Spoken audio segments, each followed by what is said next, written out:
Hey guys, welcome back to the channel. This is story about what if Naruto wears Haku's mask part 1. Before I start, please do support for more amazing content and comments for part 2. Do consider to subscribe my channel and share my video to your friends and check out the description as well. Let's start the video. A young woman wearing a pink kimono and carrying a basket was walking through the forests of Nami no Kuni while humming to herself. She had long black hair that went to her waist, skin as white as snow, and chocolate brown eyes that could warm the coldest heart. Ironic, given what her clan was famous for. For this woman was none other than Yuki Haku, last surviving member of the famed Yuki clan of Kurigakure no Sato, and accomplice of the infamous and fearsome Kurigakure no Kijin, Mamachi Zabuza. Though Zabuza-sama is about as fearsome as a wet noodle right now, Haku frowned at the thought. Zabuza had been injured during his battle with the Konoha shinobi. Hada Kakashi. Haku unconsciously tightened her grip on her basket. Oh, Haku knew who he was.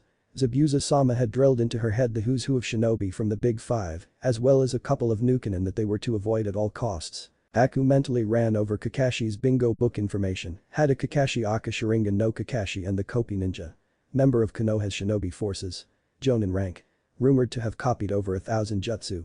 Son of Konoha's Shiroi Kiba, Haddock Tsukumo, and student of the Yondaime Hokage, Namikaze Minato. Skilled in all three disciplines, but with a specialization in ninjutsu. A rank threat, proceed with caution. If it had just been Kakashi, Haku bit her lip, then Zabuza-sama and I could have taken him. But the bingo book made no mention of him having a squad of genin. Hada Kakashi's squad of genin consisted of a girl with long bubblegum pink hair wearing a red cheongsam dress, a boy with raven hair styled like the back end of a duck wearing a high-collared blue shirt with white shorts, and a boy with spiky bright blonde hair wearing an obnoxiously orange jumpsuit. Kakashi himself sported spiky gray hair and was wearing a green flak jacket with a long-sleeved black shirt and black pants. From Haku's vantage point up in the trees, those three seemed like your typical wet behind the ears genin who would have folded the second their sensei was captured. And when Zabuza-sama had trapped Kakashi with his Surum no Jutsu water prison technique, that's what she thought was going to happen. But those genin, specifically the two boys, and especially the blonde one, surprised her. The blonde had charged at Zabuza-sama's Mizubunshin, water clone, and had received a foot to his guts for his efforts. He was kicked so hard that his height was unraveled from his head and separated from its owner, landing on the ground where the water clone stepped on it. Haku thought that surely the blonde would have seen how outmatched he was and run, and for a moment it looked like he would. But then he charged the clone again, and the same result occurred. What was that saying about insanity? Yet he got up again, somehow recovering his height from underneath the clone's foot. He's determined, I'll give him that much, Haku thought as she watched the blonde struggle to his feet and tie his height back around his forehead. But Zabuza-sama only has so much patience. If the blonde charges again, Zabuza-sama will kill him. The blonde charged a third time, but this time it was different. He had summoned clones, but not just any type of clones, solid clones. Kage Bunshin no Jutsu, shadow clone technique. How does a genin have the chakra to use Kage Bunshin? And so many too. Haku watched with wide eyes as the blonde and a dozen shadow clones charged Zabuza-sama's water clone with kunai drawn. They all pounced upon the water clone, seeking to skewer it. Yet even with only a tenth of the original strength, the water clone dispelled the shadow clones with a single swing of its Kubikurubjm and sent the original flying backwards. Even with more of him, the result was still the same. Haku relaxed slightly on her perch. The blonde had surprised her with his knowledge of Kage Bunshin, but even then his efforts were for naught. She didn't imagine that the blonde had any more tricks up his sleeve. A thought that she and, unknown to her at the time, many others in the future would have about the blonde, only for all of them to be proven wrong. Haku watched a real blonde rummage through his backpack as he was being launched backwards. He found what he was looking for and tossed it to his raven-haired teammate. It was a collapsed windmill shuriken. The raven-haired boy unfolded the shuriken, leapt into the air and threw it towards the water clone. The windmill shuriken. How do they expect to use that to defeat the clone? Haku was confused until she watched the shuriken curve around the clone and towards the boy's true target, the real Zabuza that was standing on the lake and maintaining his water prison around Kakashi. Clever, she complimented the genin. Go for the caster and you disrupt the technique. However, Haku grinned behind her Oinin mask as she watched Zabuza catch the shuriken in his free hand. Zabuza-sama wasn't one of the Kiri no Shinobigatana Shichinen Shu for nothing. It will take more than that to defeat him. And even when a second windmill shuriken appeared from the shadow of the first one, the second shuriken going for Zabuza's legs, Haku was not worried. She was confident that her Zabuza-sama would prevail. Her confidence was confirmed as she watched Zabuza-sama hop over the second shuriken, all the while maintaining his control over his water prison technique. A good plan and a valiant effort, but there's a reason Zabuza-sama is in the bingo book and these genin are not. Haku felt a surge of pride in her master at that moment as she watched a surprisingly skilled genin's last desperate attempt shoot underneath and behind Zabuza. A surge of pride which was quickly replaced by shock when that second shuriken exploded in a puff of white smoke to reveal the blonde genin with a kunai in his hand. A kunai he proceeded to throw at Zabuza's head. How? Haku watched, dumbfounded, as the kunai raced towards Zabuza's head, her mind trying to explain what she just saw. Kawarimi no jutsu, replacement technique.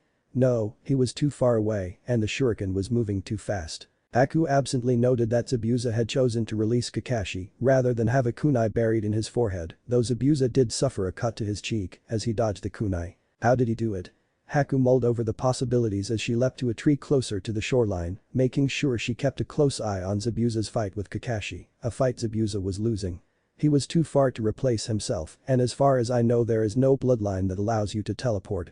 Haku focused on the blonde boy who was treading water as both Jonin cast the Shuriken no Jutsu, water dragon missile technique, using their chakra to shape the lake water into towering, snake-like dragons which they launched at one another. Since the boy is treading water, it's safe to assume that he doesn't know waterwalking, which rules out the chakra control needed for summoning.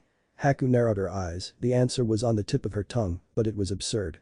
As absurd as Zabuza-sama, a former Kiri-nin, struggling against Kakashi, a Konoha-nin, in a duel of water techniques. And yet, as the two dragons crashed and exploded into a shower of water, a sign that both men were equally skilled, there was only one answer. The only other technique that generates white smoke is when a person dispels a henge no jutsu, transformation technique.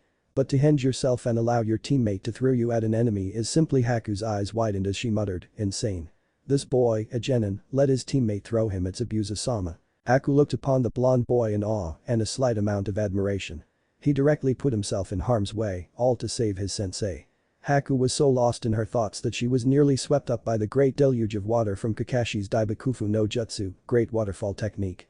Thankfully for herself and Zabuza-sama, she was able to avoid the devastating technique. She tree-hopped from the edge of the lake to where Zabuza-sama was blasted to.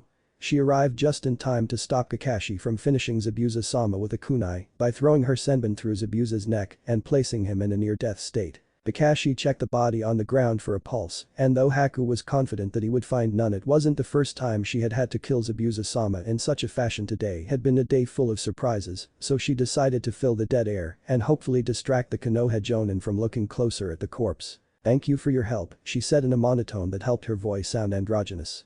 "I hope you don't mind my interference, but I really wanted the honor of taking down one of Kiri's more infamous sons." Kakashi looked up towards Haku with narrowed eyes. "Your mask, correct me if I'm wrong, but that's an Oinin mask from Kurigakure. You were hunting Zabuza?" Haku nodded. "Yes. Our corps had heard rumors that Zabuza had been operating around these parts, so I was sent to investigate and, if given the opportunity, terminate." Haku absently noted that the female genin shivered when she said terminate. Kakashi let out a hum in response. Though he looked relaxed, Haku could see that his body was still coiled like a spring, ready to strike at the slightest threat. "I thought Kiri was still in the midst of a civil war," Kakashi began casually. "Why would the Mizukage send out Oinin, especially one as talented as you appear to be, after a man like Zabuza?" "Thank you for the compliment, Hada Kakashi-san." Haku gave a minor bow. "It means much coming from a man of your stature. As for why Yondaime-sama sent me after Mamachi Zabuza, I was sent for what he bears." Haku gestured towards Zabuza's blade that was strapped to his back. "Ah, Kubikarabmchm," Kakashi said, sounding slightly sheepish. "That is a good reason to hunt down Zabuza. But what if Konoha wanted to take possession of the blade?" Kakashi asked with steel in his tone. "Oh?" Haku's eyes narrowed into slits behind her mask. How dare he think of taking Zabuza-sama's blade? She was tempted to throw her senbon through Kakashi's damnable Sharingan, but a confrontation with Hada Kakashi, even an exhausted one, would waste time. Precious time. Time needed to remove the senbon from Zabuza-sama's neck before any permanent damage could occur. Thankfully, her reprieve came in the form of a waterlogged genin wearing orange. "What's going on here?" the blonde shouted as he pointed an accusing finger at her. "Who are you?" "Relax, Naruto," Kakashi sighed as he stood up from next to Zabuza's body and walked over to the yelling blonde. "He's not an enemy." "That's not what I asked. What I mean is he killed Zabuza, who wasn't a pushover, but he still got taken out by a guy who's only about my age. Like it was nothing." "What, do we suck or something? What's up with that?" Naruto finished his rant. Haku could tell by his tone of voice that he was still hyped up on adrenaline. Naruto," Kakashi ruffled his ragged ruffian student's hair. "I can see how frustrating it can be to see someone as young as you who happens to be stronger than me. Haku doesn't know why she said it, but she decided to offer the blonde some encouragement and compliment him on his efforts. Do not be so down, Genin-san. I watched your battle with Zabuza and saw how your actions were instrumental in defeating him. Not many shinobi would allow themselves to be thrown at a superior opponent, let alone volunteer to do so. Naruto blushed and scratched his right cheek with his index finger. He didn't know what to say. It was rare when someone complimented him. Hell, he could count on both hands with digits to spare how many people gave him a genuine compliment. Still, Hokage had taught him to always thank people for saying nice things. Ah, well, I had to do something to save Kakashi-sensei, and that was the best thing I could come up with. Naruto gave Haku a foxy grin. Thanks, Oinin-san. Haku couldn't help but let out a giggle that she tried to hide behind her hand. She thought Naruto looked cute with his whisker marks and blush. Don't mention it, Genin-san. Though I might suggest you learn water walking before going up against an opponent like Zabuza again. Kakashi let out a groan at that statement and muttered under his breath, water walking, chakra control. How did I forget to teach them chakra control? As fun as this has been, I really must be going, Haku said as she used the Shunshin no Jutsu, body flicker technique, to disappear in a swirl of leaves from up on her branch to appear next to Zabuza's corpse in an instant. Ah, you're going to take care of the corpse? Naruto asked. Haku nodded. Though Naruto's question, or rather the knowledge needed to ask said question, surprised Kakashi. Naruto, Kakashi got Naruto's attention. How do you know that he was going to get rid of the corpse? In fact, how did you even recognize him as an Oinin? Oh, that's easy, Kakashi-sensei. When I was younger I would hang out from time to time in Hokage's office, and sometimes members from Anbu or the Oinin Butai would stop by to report. I asked Jiji who the guys in the funny masks were and he told me. Naruto explained to his sensei as if he was explaining the weather. I see. Kakashi sweat dropped. Sometimes he forgot how close his student was to Sandaime-sama. Although, Naruto rubbed his chin and squinted his eyes into slits, I thought the rule for Oinin was to destroy the body where it dropped. That is the rule, but every rule, like every law, has some exceptions. Like when an Oinin is surrounded by potentially dangerous shinobi who have something to gain from the corpse-like information, or, Haku looked towards Kakashi, something he possesses. Kakashi sheepishly rubbed the back of his head and gave Haku his patented eye smile. Message received. Say goodbye to the Oinin, Naruto. Goodbye, Oinin-san. Thank you for the compliment and the advice.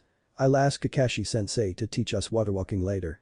Naruto flashed her his patented foxy grin as he waved her goodbye. Kakashi's shoulders slumped, though whether it was due to his current exhaustion or his future mental exhaustion of having to deal with a hyperactive Naruto pestering him for training was up for debate. Haku placed her hand on Zabuza's chest and body flickered away. Haku paused, her brown eyes flicking to her left, catching something out of the ordinary. A tree nearby had been scored with notches leading up to its top. The notches looked like they had been made by a kunai. Why would somebody tree walking exercise? What other ninja? Haku's eyes widened.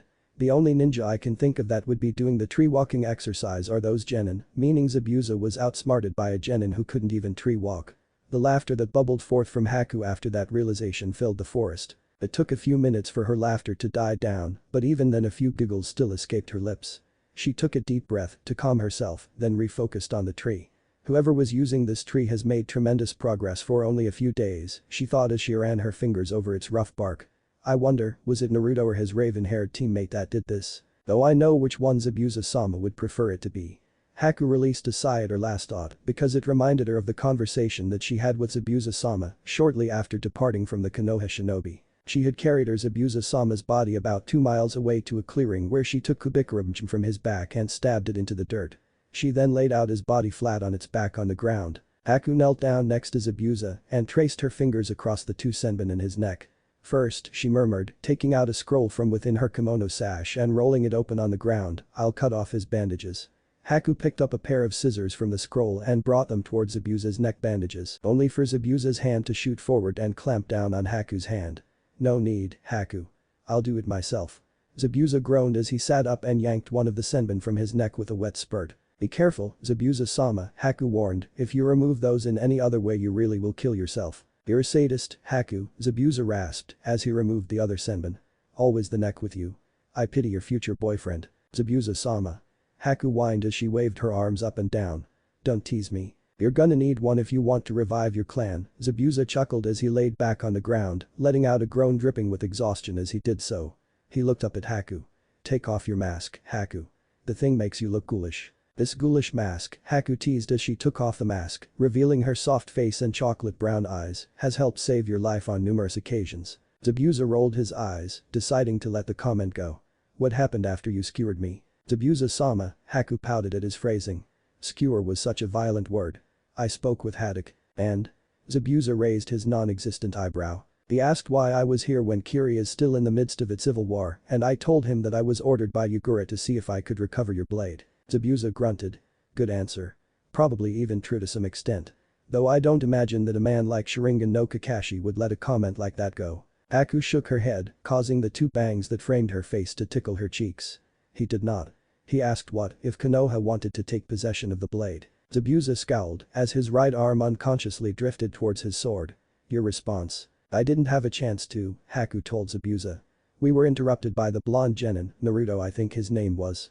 He came storming up and started pointing and yelling at me for coming in at the last second. I believe that he was still coming down from the adrenaline. Agaki, I can't believe he tricked me. Zabuza sneered, his version of a pout. He used a hinge to turn himself into a windmill shuriken and had his teammate throw him at me. Zabuza finished, sounding incredulous. He turned to the side and muttered, still, the plan took guts. I'll give the kid that much. Uzumaki Naruto I thought Uzumaki all had red hair. What was that Zabuza-sama? Haku asked as she finished rolling up her scroll and placing it back in her sash. Zabuza turned back to Haku.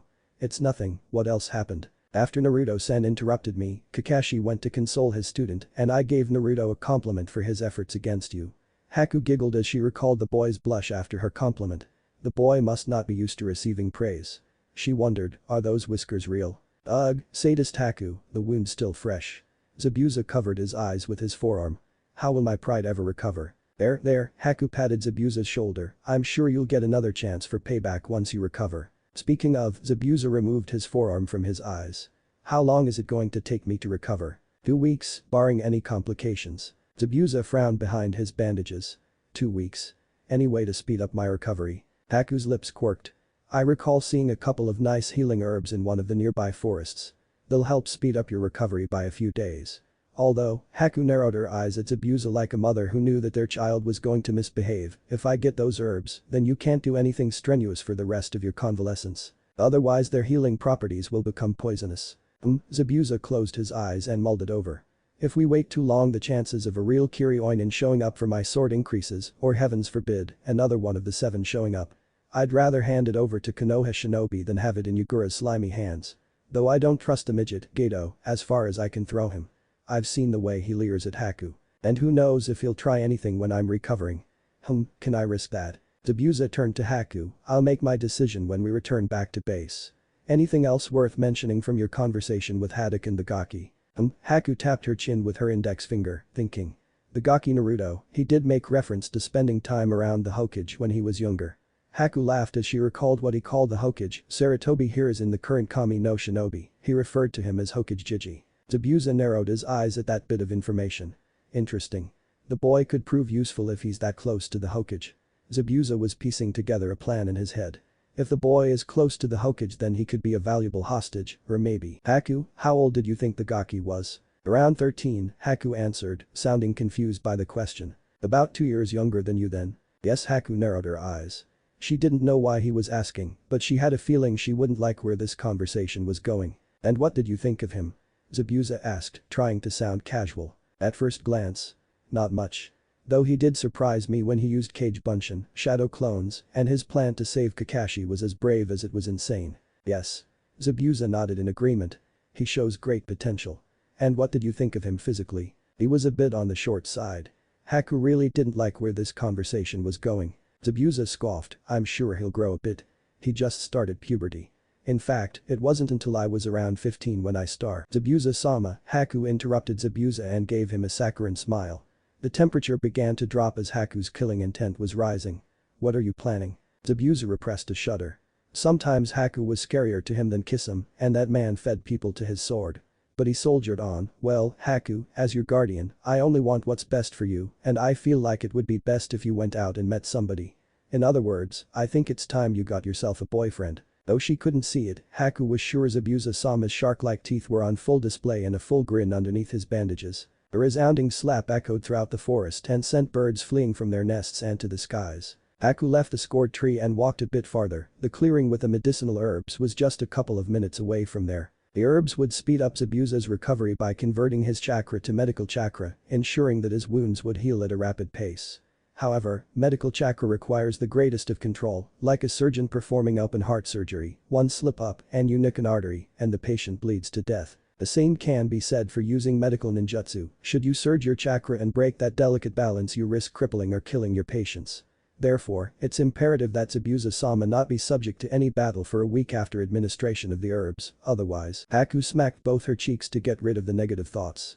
Zabuza-sama will be fine. He'll recover before Gaten's deadline. Haku snarled, Gaten, that's slime. It was a day after their confrontation with Kakashi and his squad, and Haku was still giving Zabuza-sama the cold shoulder. How dare he? She thought as she furiously chopped up some carrots to put into a soup, her knife slightly biting into the cutting board. I am not some whore who will sell herself for protection. She had no idea as to why Zabuza-sama had thought this was a good idea. No, she muttered to herself as she scraped the carrots into the pot, I know his reasons. Zabuza-sama had explained that if they could get the blonde on their side, then they could petition the Hokage for sanctuary. Haku stirred the soup, listlessly staring into its brown liquid. It's actually not that bad of a plan. Konoha is known for its love of bloodlines, as well as being the strongest of the big five. However, Haku frowned as she reached her hand into the neck of her blue kimono and pulled out a necklace. The necklace was on a black cord, and attached to it was a silver snowflake embedded with a single diamond in its center. The necklace was the last thing she had from her mother. Ka-san told me to marry for love. Boy, Zabuza. What's this I hear about you being laid out? Was an old bridge builder too much for the scary demon of the mist? A slimy and, unfortunately, familiar voice broke Haku out of her memories. Haku left the kitchen to see that Admin, his two bodyguards Waraji and Zmurai, had stopped by and were in Zabuza-sama's bedroom. Admin was a short man with shaggy receding white hair that fell down to his back and a thin handlebar mustache of the same color. He preferred to wear dark-colored business suits with a pair of circular black shades.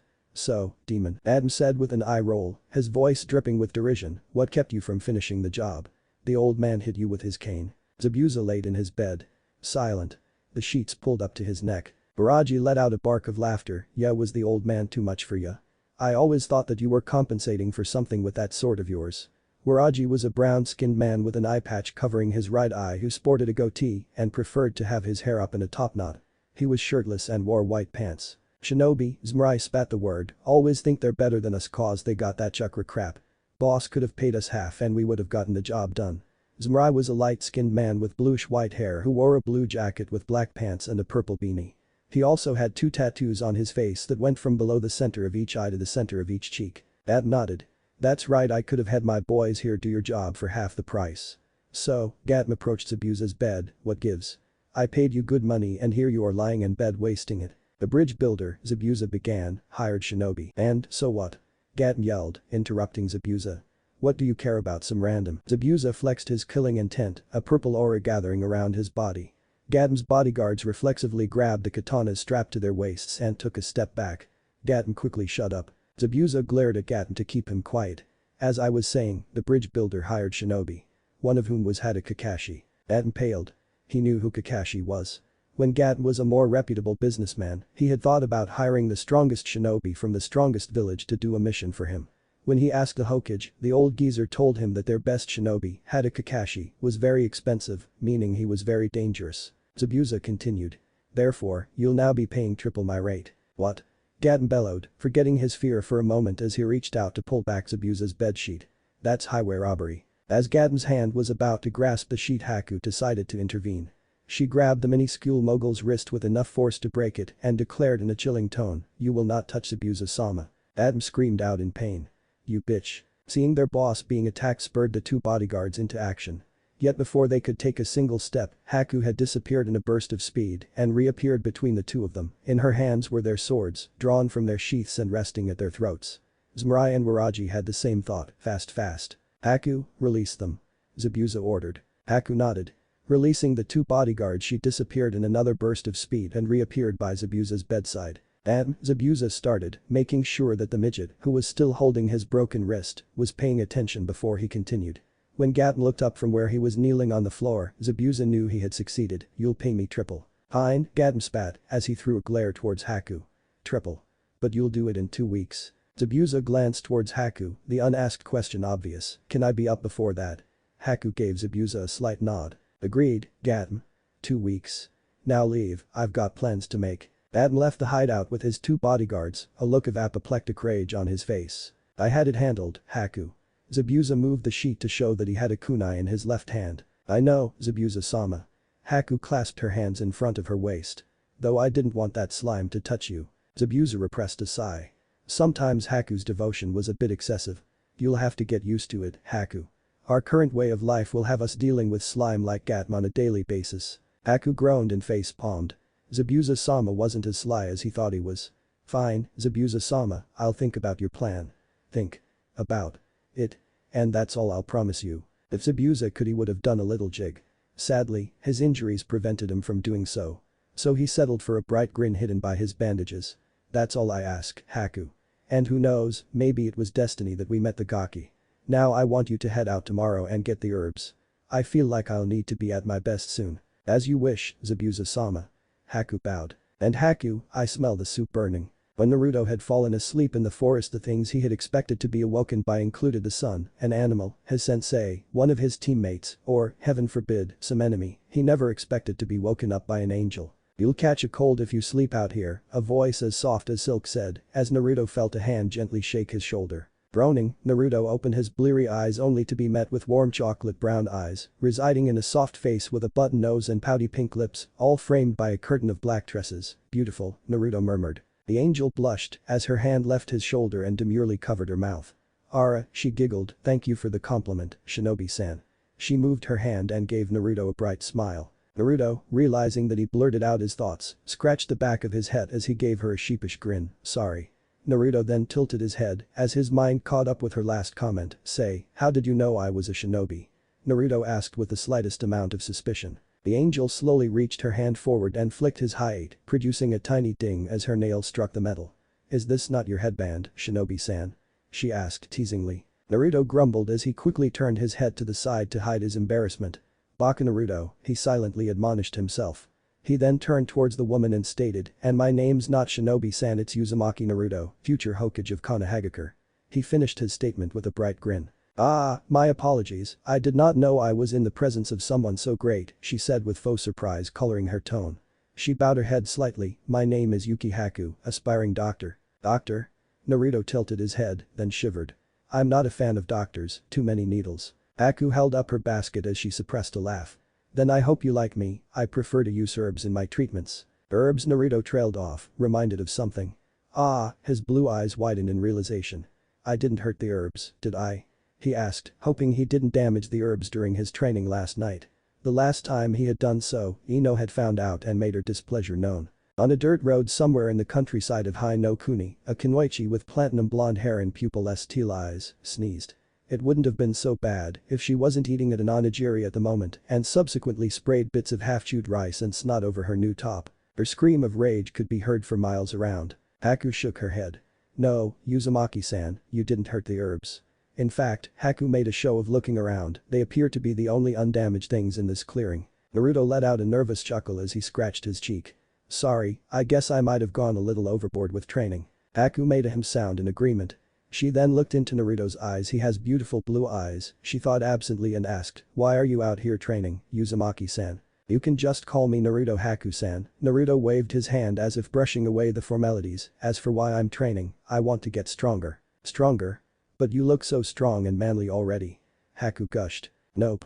I need to be stronger, a lot stronger than I am. Naruto exclaimed, excitedly. Haku's tone softened as she asked, but why? Why do you seek strength, Naruto-san? Naruto paused, thinking of his answer.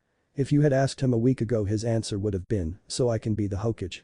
But after their team meeting 2 days ago, his answer has changed. Kakashi's team was currently resting from their confrontation with Zabuza in a room that Tazuna had provided for them at his house. Kakashi was resting on the sole futon in the room, having collapsed from chakra exhaustion shortly after the Oinin had left with Zabuza's body, while each of his genin was doing something to relax. Sakura was brushing her hair, Sasuke was checking his equipment, and Naruto was leaning on the windowsill and staring out to sea. It was his final genin, Naruto, who occupied Kakashi's thoughts as he stared up at the ceiling. Naruto surprised me. I did not expect him to hinge into a shuriken and have Sasuke throw him at Zabuza. It was wonderful teamwork. Although Naruto, come here for a second. Kakashi ordered as he continued to stare up at the ceiling. Naruto broke out of his daydreaming and knelt down by Kakashi's bedside. What is it, Kakashi-sensei? Kakashi gave Naruto his eye smile to put him at ease. Naruto, I want to thank you and Sasuke as well for saving me. Your plan to force Abusa to release me was ingenious. Naruto bashfully rubbed the back of his head. Gee, thanks, Kakashi-sensei. I just knew I had to do something to save you, Dadabayo. It's like you said, those who break the rules are trash, but those who abandon their comrades are worse than trash. Thank you, Naruto. However, Kakashi narrowed his eyes at his student. Why didn't you have a shadow clone transform into a shuriken and have that thrown instead? You realize by having the real you thrown you placed yourself in immediate danger. Naruto started to sweat. Yeah. I guess I didn't really think that far ahead. No, Kakashi sighed, you didn't think that far ahead, but that's a reflection on me, your teacher, rather than on you. The Oinin made it clear when he mentioned water walking that I have been neglectful as your sensei. To all of you. Sakura perked up. Water walking? She asked as she placed her brush in her bag and walked over to kneel on the other side of Kakashi's bed. What did the Oinin mean by water walking? And what is an Oinin anyway? To answer your first question, water walking is a chakra control exercise that teaches a shinobi how to channel chakra through their feet to stand on water. It's how Zabuza and I were fighting on the lake. Kakashi explained. And why haven't you taught us that yet? Sasuke interjected as he plopped himself down next to Sakura, sitting cross-legged. Kakashi mentally sighed as he prepared himself for the eventual explosion from his students, because I've yet to teach you tree walking. Tree walking? Sakura's eyes narrowed in thought. Is this something that the other genin squads have already been taught? She asked with an accusing tone. Kakashi winced. Damn, sometimes I forget how smart Sakura is maybe. He squeaked out. Kakashi-sensei. Sakura erupted. Just what are we supposed to know by now? A lot more than you currently do, Kakashi told her as he tried to burrow himself into his pillow to escape his female student's wrath. And that blame lies solely with me, Kakashi admitted as he looked towards his students, and for that I apologize. I was hoping that you three would approach me with questions on how to improve, but I've realized as I've been laying here that you three probably didn't even know what you had to improve on. And what do we have to improve on? Sasuke asked with his chin resting on his threaded fingers. A lot, though the most pressing thing is chakra control. It'll help improve Sakura's reserves, as well as ensuring that you and Naruto don't waste nearly as much chakra on your jutsus. Kakashi explained. So, we'll start with tree climbing tomorrow. We need to do this because you never know when we'll run into another shinobi like Zabuza. Hell, I wouldn't put it past Gaten to hire another nin. Would he really do that, Kakashi-sensei? I mean Zabuza had to have cost him a pretty penny to hire, wouldn't that have set him back?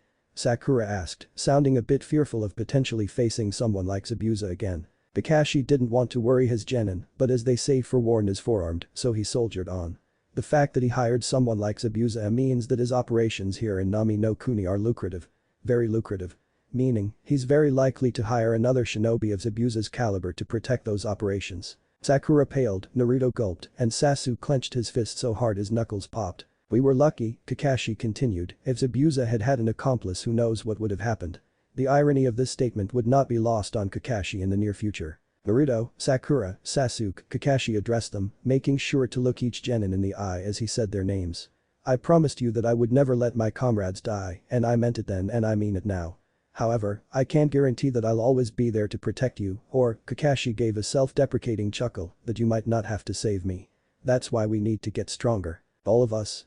So that we can protect each other. You bet, Kakashi-sensei. Naruto grinned. Let's get stronger together. Sakura cheered, while internally she was thinking, cha, I'll be stronger than you yet, Inobuta. Then Sasuke-kun will be all mine. Sasuke smirked. Alright, Kakashi said, we'll start tree walking tomorrow. Any questions? Wait, you never answered my question about what an oinin was. Sakura pointed out. Ah, Kakashi's sweat dropped, sorry, I forgot about that. He turned to his orange-garbed student really need to get him some darker clothes. How he outran and hid from Anbu in that monstrosity is beyond me, would you care to field this one, Naruto? Sure, Naruto chirped. It was rare that he actually got to show off his knowledge. Naruto turned towards Sakura. An oinin is a ninja who's responsible for hunting down their village's missing nin and disposing of their bodies. They do it so that enemy villages can't learn secrets from their bodies or take anything from them. Konoha has some oinin as well. They serve as part of Anbu. Wow, Sakura gasped, I didn't know that happened. And I didn't know you were so knowledgeable, Naruto, she said, sounding impressed. When you hang around Hokage as much as I do you learn some things. Naruto said as he placed his hands behind his head. Sakura shook her head, as if to ward off an impending headache. Naruto, stop referring to Hokage-sama so disrespectfully. But Sakura-chan, Naruto moaned weakly, having had this conversation before and knowing where it's gonna go, Hokage Jiji likes it when I call him that. I don't care. It's disrespectful so you shouldn't do it.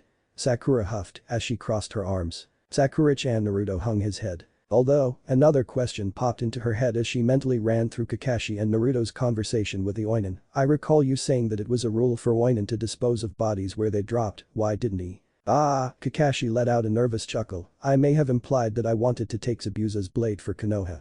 Sasuke scoffed. That hunk of metal. Don't laugh, Sasuke. That hunk of metal is worth enough to buy you a small town. Kakashi laughed as he saw Sakura and Naruto bolt upright. Really, they yelled simultaneously. Kakashi nodded. Yes, really. Zabuza's blade, the Kubikurabmchim, is one of 7 special blades that is passed down to the best 7 sword wielders of Kurigakure no Seido. Each blade has a special ability associated with it, and when all 7 swordsmen are on the battlefield with their blades, they are said to be capable of bringing down an entire nation. Wow. Naruto and Sakura were amazed. Even Sasuke was impressed, going by the slight widening of his eyes. Kakashi-sensei, Sakura began wringing her hands, we don't have to worry about another swordsman showing up, do we? Kakashi allayed her fears. It's highly unlikely, Sakura. From our intel 6 of the 7 are either dead or missing nin. There is one who remains loyal to the Mizukage, but with Kiri's civil war, one doubt he would be leaving his cage's side anytime soon. Sakura breathed a sigh of relief. That's good. Naruto nodded his head in agreement and Sasuke slightly relaxed. That's enough talk. We've got an early morning tomorrow, so let's get some rest. Kakashi dismissed them. A snap of fingers broke Naruto out of his thoughts.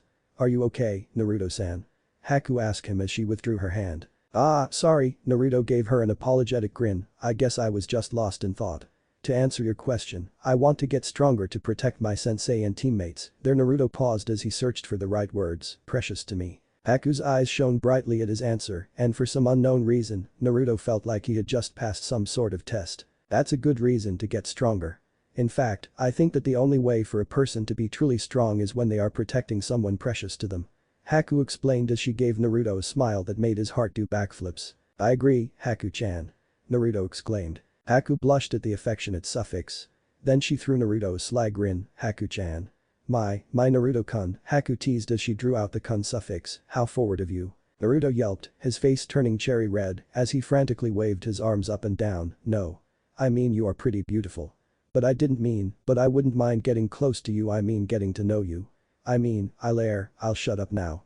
Naruto trailed off as he stared at the dirt, wondering if the earth would be kind enough to swallow him at that moment. Haku giggled. Poor boy, she thought, he blushes any harder and he might faint. Somewhere in Konohagakure no Seido, a blue-haired kunoichi with pale lavender eyes, sneezed during a meeting between her father and sister. Are you okay, Ni-chan? A girl with long brown hair and similar eyes asked. I'm okay, Imauto, the blue-haired kunoichi assured her with a smile. Their father, who had long brown hair and pale eyes as well, let out a small cough to get their attention.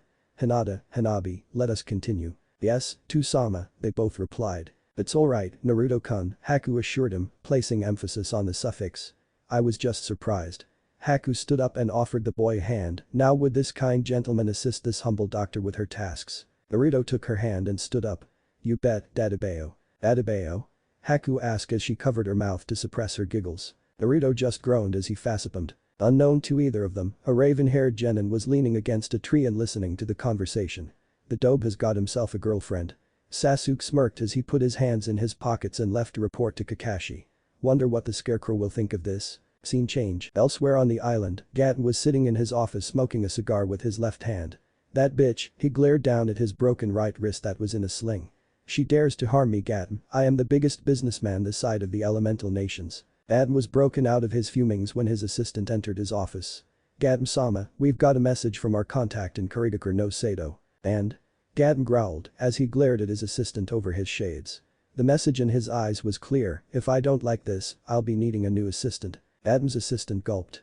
Our contact has informed us that the Mizukage is interested in our offer and he will be sending his agent in the next 10 days. Wonderful, Gaten took a long drag of his cigar, held the smoke in his mouth for a second and slowly exhaled, that's the best news I've gotten all day.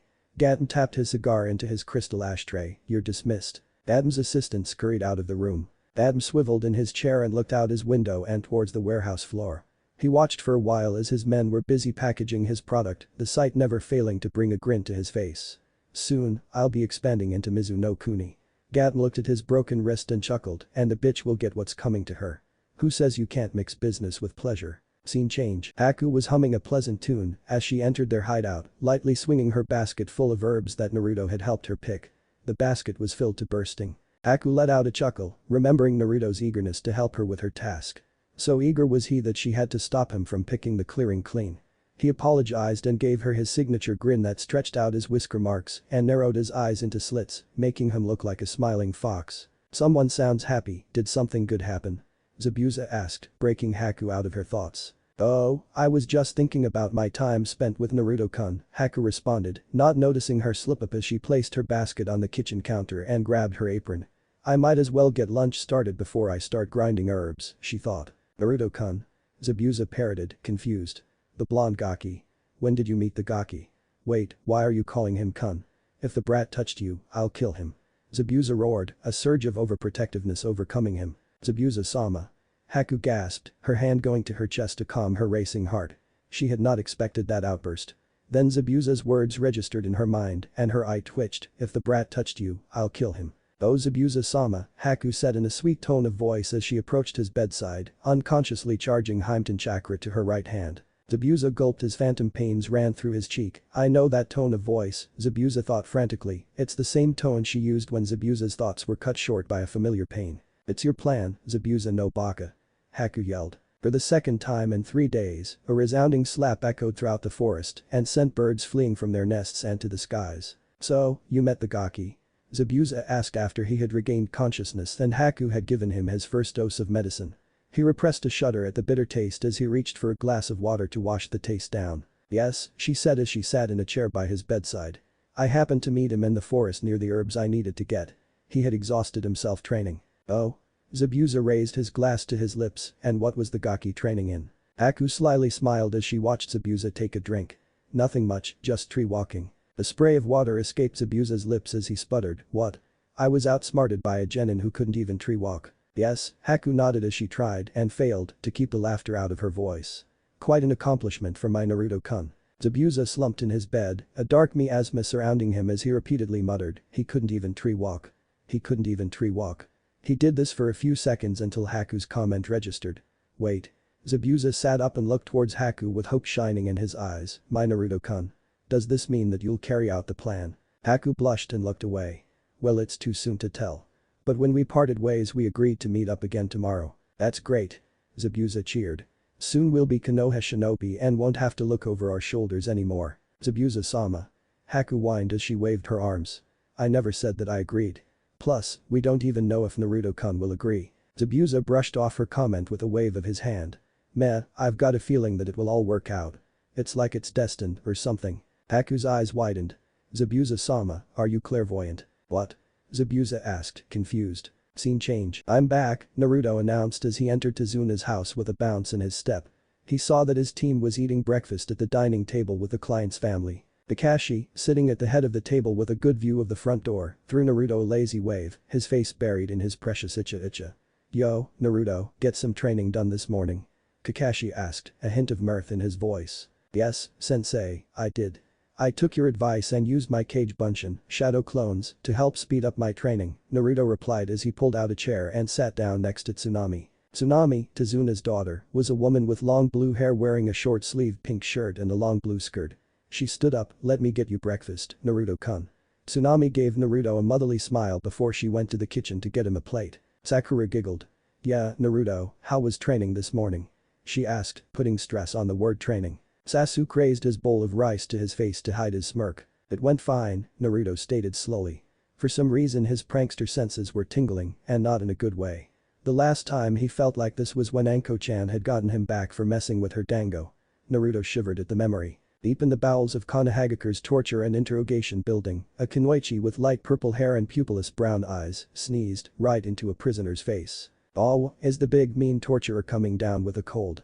The prisoner mocked. The kunoichi narrowed her eyes, then she gave the prisoner a devilish grin as she went to her instrument table and grabbed a bottle of chili powder and a funnel. Sneezing and screams were heard soon after. Naruto continued. I made good progress. I'll probably be at the top of the tree in a few days. That's great. Maybe you and Sasuke will catch up to me soon. Sakura teased as she held up her arm and flexed her bicep. Sasuke and Naruto rolled their eyes good-naturedly. Tsunami returned and placed a bowl of rice and a plate of grilled fish in front of Naruto. Here you go, enjoy. Thanks, Tsunami-san, Naruto said as he picked up his chopsticks. I did Akamasu. Naruto took his first bite of rice and moaned in delight. This is as good as Am-chan's cooking. In a small raiment stand, a young woman with long brown hair and black eyes sneezed. Are you okay, Am? An older man with graying black hair and small black eyes asked as he was wiping down the counter. I'm fine, Tusan, she assured him as she tied on her bandana. Maybe someone is thinking about me. Our number one customer, perhaps. The old man teased. Am's face flushed red. Tusan. Naruto took a bite of his fish and was savoring it when Kakashi let out a perverted giggle. Oh Naruto, you naughty boy, seducing a doctor in a forest. Well what? Naruto coughed out, pounding his chest as he tried to dislodge the fish caught in his throat. Tsunami smacked him on the back, helping him clear his airway and sending a glob of half-chewed fish flying from Naruto's mouth and onto the table with a wet splat. Sakura and Inari let out at the same time. Naruto's head whipped towards Kakashi. What did you say? Oh, nothing. I'm just enjoying this story about a ninja and a doctor meeting in a forest, Kakashi said with faint casualness. Kakashi peered over the edge of his book and locked eyes with his blonde genin, enjoying how he began to squirm in his seat.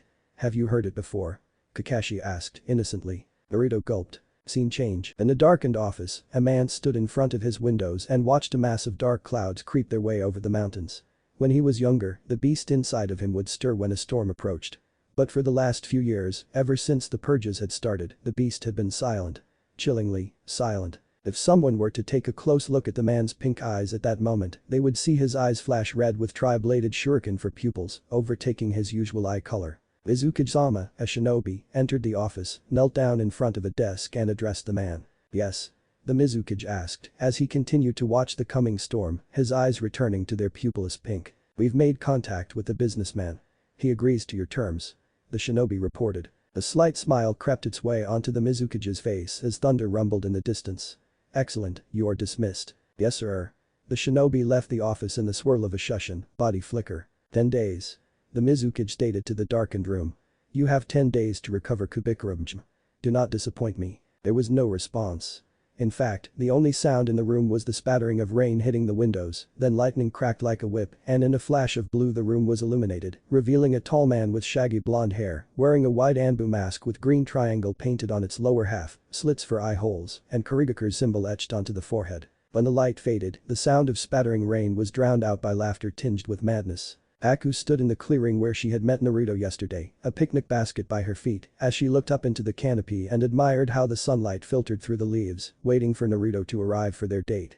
Though neither of them had called it a date, she certainly wouldn't mind if Naruto thought of it as such. That's why she decided to put on some makeup this morning, a little lip gloss to draw attention to her lips, as well as some light eyeshadow and some mascara to make her eyes pop. Her makeup was subtle, just as her one-time sensei had taught her. Subtlety is the key when it comes to applying makeup, Hisam told her, as she applied some eyeshadow around Haku's eyes. Zabuza had cashed in a favor from Hisam, a missing nin from a megacure, to teach his charge about the more feminine aspects of life. Hisam placed the eyeshadow down on the table, grabbed the lip gloss and continued her lesson. Just like the shinobi arts. If your enemy does not expect it, how can they prepare for it? Though most shinobi, Hisam snorted as she rolled her eyes, prefer to learn jutsu that can level battlefields, forgetting that we kunoichi have killed our fair share with only a smile and a blade from our obi. Hisam finished applying the makeup, walked around Haku's chair, stood behind her and rested her head on Haku's shoulder as they both gazed into the mirror. It's why women are considered one of the 3 vices for shinobi, we know subtly. But Zabuza-sama is a master of silent killing. That's subtle. Haku protested with a pout. Hisam bussed Haku's cheek. I know, sweetie, and that's why I accepted helping him.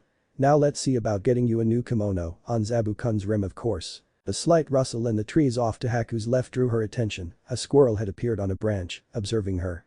At first, she thought nothing of it. Be a ninja long enough and animals stopping to see what you're doing becomes commonplace. They'll watch for a few seconds, and when they see that you're not a threat they'll leave and continue doing whatever it is animals do, hunt, forage, mate. The only animals that don't immediately leave are predators defending their territory, and a squirrel certainly didn't qualify as a predator. Unless you were a nut that is. Haku held the squirrel's gaze, her chocolate brown eyes boring into its beady black ones. The squirrel didn't react at first. But as the seconds passed by and as Haku continued to stare at it unblinkingly, the squirrel started to fidget. After a few more seconds the squirrel gave Haku what she swore was a nervous grin as it placed its paw on the back of its head and scratched it. Haku's eyes widened as the name Naruto-kun left her lips. The squirrel let out a startled squeak as it dashed from its branch, scrambled up the tree trunk and disappeared into the foliage. "You called, Haku-chan?" A familiar voice asked from behind her. Haku spun around, her hand going towards her obi, when she saw a spiky mop of bright blonde hair and blue eyes that were shining with amusement. "Naruto-kun." She gasped, clutching her chest, her heart and mind racing. Just how skilled is he with the henge no jutsu, transformation technique? Or stealth for that matter? She wondered as she got her breathing under control. "Are you okay, Haku-chan?" Naruto asked, sounding worried. He hoped he didn't startle her too badly. The last thing he wanted was to make Haku dislike him. Naruto watched nervously as she took a deep breath and then flashed him a smile, but the smile didn't put him at ease. In fact, it did quite the opposite. Haku's smile was one that made her eyes smolder and set a fire in Naruto's belly. Naruto stood stock still, entranced, as Haku approached him, a slight sway to her hips. He didn't even register how close she was until she had cupped his face with her cool hands, her thumbs lightly rubbing his whisker marks. "Naruto-kun," Haku cooed, her breath ghosting over his face, smelling of mint. "You're not gonna sneak up on me again, are you?" It took a few seconds for Naruto's mind to process the sounds coming from her mouth and a few seconds more to translate them into words. Then his mind had to formulate a response, which was rather difficult given her current ministrations. But with a sage-worthy effort he was finally able to stutter out, "I'll try not to, Haku-chan." Haku faked a pout as she continued to rub his whisker marks. She was surprised to find that they were actual whiskers and they were rather soft to the touch. "I suppose that's the best I can expect from a ninja." Haku sighed as she released Naruto, suppressing a giggle as she watched Naruto lean forward to maintain their connection. Haku then took in Naruto's appearance and noted a glaring omission. "Naruto-kun, where's your jumpsuit?" "Ah," Naruto looked down at his new attire, a navy button-up shirt, a pair of black pants and his blue sandals. He also wasn't wearing his headband, which wouldn't be so bad if it wasn't the thing he used to keep his unruly bangs out of his eyes. "That's a funny story. So, Naruto-kun, what have we learned about lying to your sensei?" Kakashi asked as he leaned against a tree, reading his smut and basking in the punishment his genin was undergoing. It was a punishment Kakashi was familiar with, having undergone it himself with Obito under Minato-sensei. In fact, one could call it a tradition, for Minato had experienced it under Jiraiya, while Jiraiya had experienced it under the Sandaime, and the Sandaime had experienced it under the Shodaime. The punishment was simple. So simple in fact it could be broken down into 2 steps. Step 1, take a coil of handy-dandy rope, loop said rope around your genin's wrists and fingers so they can't form hand seals, then tie the rest of the rope to a branch high above your genin, making sure that they can still place their feet flatly on the trunk of the tree, then hoist them up like a pinata. Don't forget to leave enough room so that their toes are barely brushing the ground. Then, with your genin adequately strung up, you tell them that their punishment ends when they tree walk up to the branch. Simple enough. Then comes step 2. And step 2 varies depending on the sensei. The Shodaime, being a Mokuton user, would release, preferred to use wooden spikes for step 2. The Sandaime believed nothing lit a fire under it Disraeli genin like a fire jutsu, while Minato-sensei thought kunai was a great way to get the point across. Kakashi, well, he took a page out of Jiraiya's playbook and enlisted some help from his summons. "Call off your dog, sensei." Naruto yelled as he ran up the tree to get away from the biting jaws of Kakashi's ninkin. He made it halfway to the branch when his concentration slipped and he fell towards the bottom of the tree and to the dog below. "That's a shame." Kakashi turned the page of his book. "You were halfway there too, bitch." Naruto let out when he felt the small pug dog, Pakin, bite into his ankle and tear a strip of his pants off. "Hey. These are my only pair of pants." Pakin spat out the fabric. "And I'm doing the world a favor by getting rid of such an obnoxious eyesore, brat." "Eyesore orange is awesome, Dadabeo." Naruto yelled as he flailed about, trying to kick the tiny dog, who nimbly avoided his strikes. "Plus, what would you know, you ugly pug." "Ugly?" Pakin's left eye twitched. "I'll show you ugly." "Bull," Pakin barked towards the largest of Kakashi's ninkin, a bulldog, who was laying down in the shade on the sidelines, "Get in here." Naruto paled as he saw the large dog that was twice his size approach, drool dripping from his jaws. "Oh no. Oh, no no no." Naruto's feet were slipping and scrambling at the trunk, trying to stick to it with chakra, but to no avail as the beast drew closer. Naruto could feel its fetid breath on his backside. A loud crunch was heard, followed by a scream of pain that rocked the whole forest. Soon after, Naruto completed his punishment and had mastered tree walking in the process. All it cost him was his pride and the seat of his pants. Haku had tears streaming down her face as she was doubled over, laughing. So your sensei's ninkin they ripped up your pants." Haku was able to get out through her laughter. "Yeah?" Naruto chuckled good-naturedly. Looking back on it, he could see he was wrong not to tell his sensei what he had done yesterday morning. Thankfully our client's daughter, Tsunami, is a seamstress in her spare time, so she had some clothes she'd made lying around. Haku's laughter died down into chuckles and soon into giggles. "How fortunate for you, Naruto-kun. Though I must say she chose rather well, those clothes look very good on you. The shirt really brings out your eyes." Naruto grinned. "Thanks for the compliment, Haku-chan." Naruto then squinted his eyes as he looked at her. "I don't know what you did, but you look even prettier today, Haku-chan." Haku blushed as she brushed a loose bang behind her ear. "Thank you." She then lifted the picnic basket. "Are you ready to eat now?" Naruto's growling stomach answered the question for him. Haku laughed and Naruto soon joined her. The breeze passed through the clearing carrying the pair's laughter and tousling the hair of a shadow clone of a certain Konoha Jonin who was hiding up on a branch, notepad in hand, furiously scribbling notes. Jiraiya-sama would be so proud right now, the Kakashi clone thought. Scene change, and Yugakure no Sato, an older man with waist-length white hair, wearing a green short kimono with matching pants under which he wore mesh armor. He also wore handguards, a black belt, red Jetta sandals and a red haori with 2 yellow circles on each side. He also carried with him a large scroll that rested on the small of his back. Currently, the older man was sitting on a branch, a telescope in his left hand, a pen in his right and a notebook on his lap. He was gathering inspiration for his latest volume of Icha Icha by researching at one of Yuno Kuni's numerous hot springs. His latest subjects of research had just entered the bath, 4 young women, 2 blondes, a redhead and one with light gray hair. The 2 blondes were light-skinned, while the redhead and grayette were darker-skinned, meaning those 2 most likely hailed from Kaminari no Kuni. All 4 were wearing towels, though he could tell by the way the towels clung to their forms that everyone but the redhead had tremendous assets. "Come on girls, don't be shy," the man muttered under his breath as a perverted chuckle escaped his lips. "Show Jiraiya-sama what you're working with." Jiraiya leaned forward, his left eye fused to the end of his telescope as he watched the women enter the bath and begin to shed their towels. Yes. His pen was a blur of motion, he was writing so fast it was doubtful if even the Sharingan could keep up with it. Just as the blonde with the bob cut was about to bear all, a breeze brushed past Jiraiya's nose and caused him to freeze. His telescope falling from numb fingers. "The world has changed," he stated with wide eyes as he shot up to his feet and turned towards the breeze, unaware that his sudden motion alerted the women below him to his presence. Women who happened to be Kunoichi. Jiraiya took a deep whiff. "I smell it in the air." He closed his eyes and reached out to his greatest source of power. "I feel it in the perv." When Jiraiya opened his coal eyes they were burning with a determination hotter than the sun. Pointing into the breeze he roared to the heavens, "Somewhere a great story has just begun." So focused was he on this divine revelation that he nearly did not notice the blue rodent-shaped fireball and 3 lightning balls flying towards his face. Instinctively, he replaced himself with a cage bunshin, shadow clone. He always had one on standby in case of emergencies. Then he proceeded to let out howls of pain and anguish so as to appease his attackers. Then he waited to see if they would follow up. Thankfully after a few minutes, nothing happened, but just to be sure he jumped into a separate tree to check the bath. It was empty. Jiraiya pouted, a rather unbecoming look on the man. "They're gone. And I was so close too. Just a little more and I would have seen everything." Jiraiya had what could only be described as a lecherous grin on his face. A polite cough broke Jiraiya out of his debauched imaginations. Jiraiya turned around to see a snow monkey with gray fur crouched behind him. The monkey wore a black guy with a Konoha leaf stitched onto its chest in silver. It held a scroll in its paw. The monkey held out the scroll. "Jiraiya-sama, a message from Sandaime-sama." "Oh, and what does the old monkey want now, Itsuki?" Jiraiya asked as he took the scroll and checked it for the usual security seal. It was a seal that was attuned to his blood and chakra, meaning that only Jiraiya could open the scroll. If anyone else tried, the results would be explosive. Finding it, Jiraiya bit his thumb and smeared the bloody digit on the seal as he channeled chakra. The seal glowed white and then faded from the paper. "I do not know what Sandaime-sama wants, I am just a messenger." Itsuki replied in a no-nonsense tone. "If that is all?"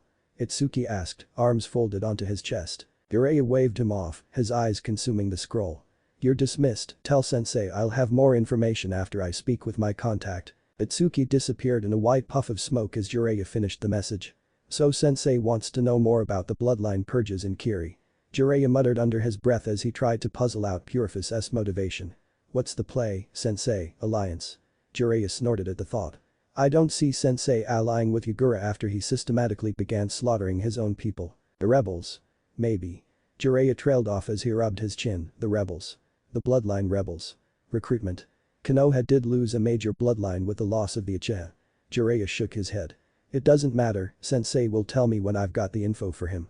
Jiraiya threw the scroll into the air and destroyed it with a small Genkakik no Jutsu, Grand Fireball Jutsu. Jiraiya watched the ashes of the scroll be scattered by the wind.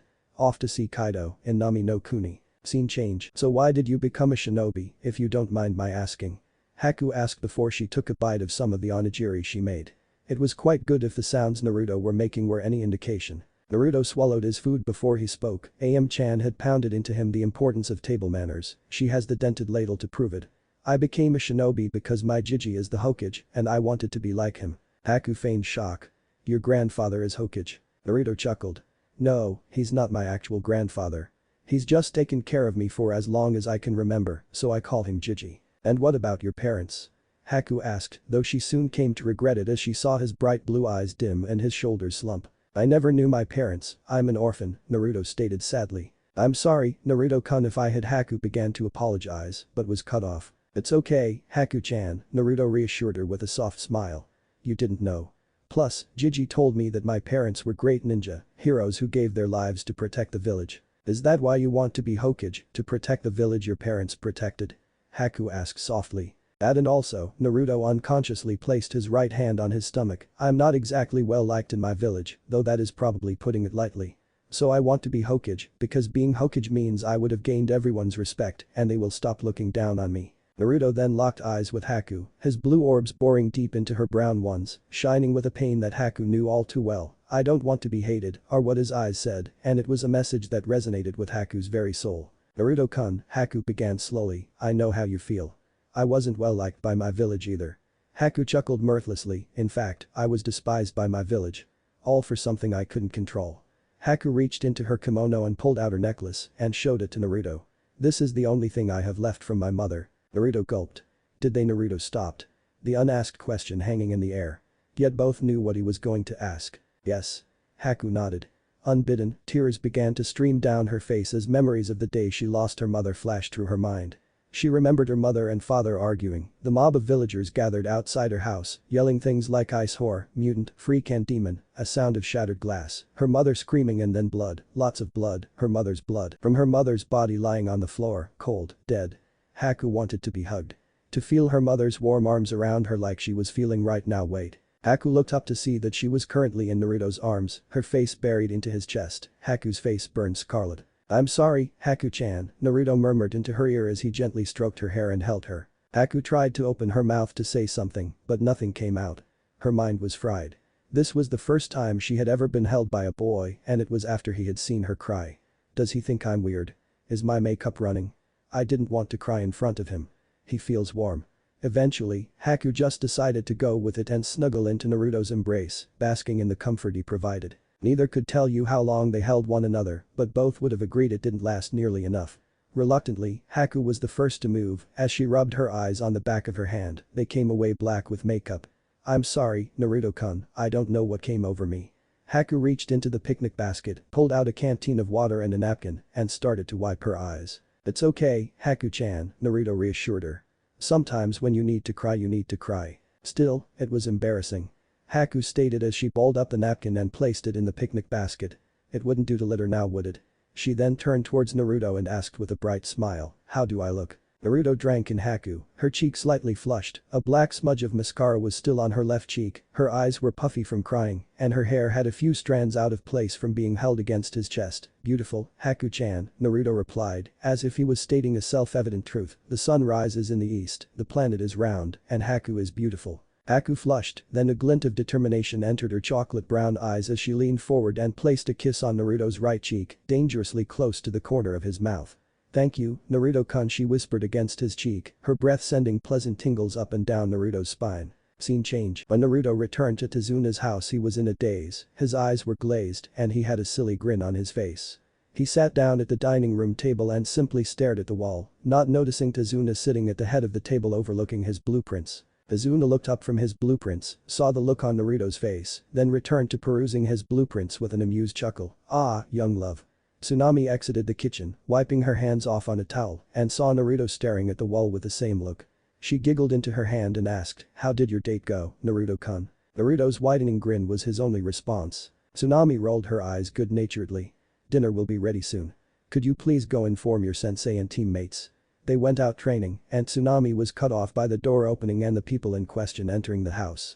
Speak of the devils, she shook her head, turned on her heel and returned to the kitchen, yelling over her shoulder, dinner will be ready soon, so wash up. Hey, Naruto, Sakura greeted her blonde teammate, and then she remembered where he went earlier in the day, and judging by the grin on Naruto's face, it went rather well.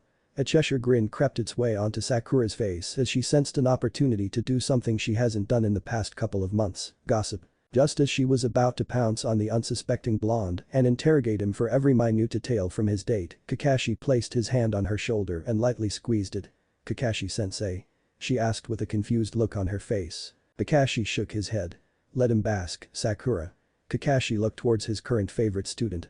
On his first mission out of the village, the blonde had already scored a date with a beauty and had gotten a kiss from her as well.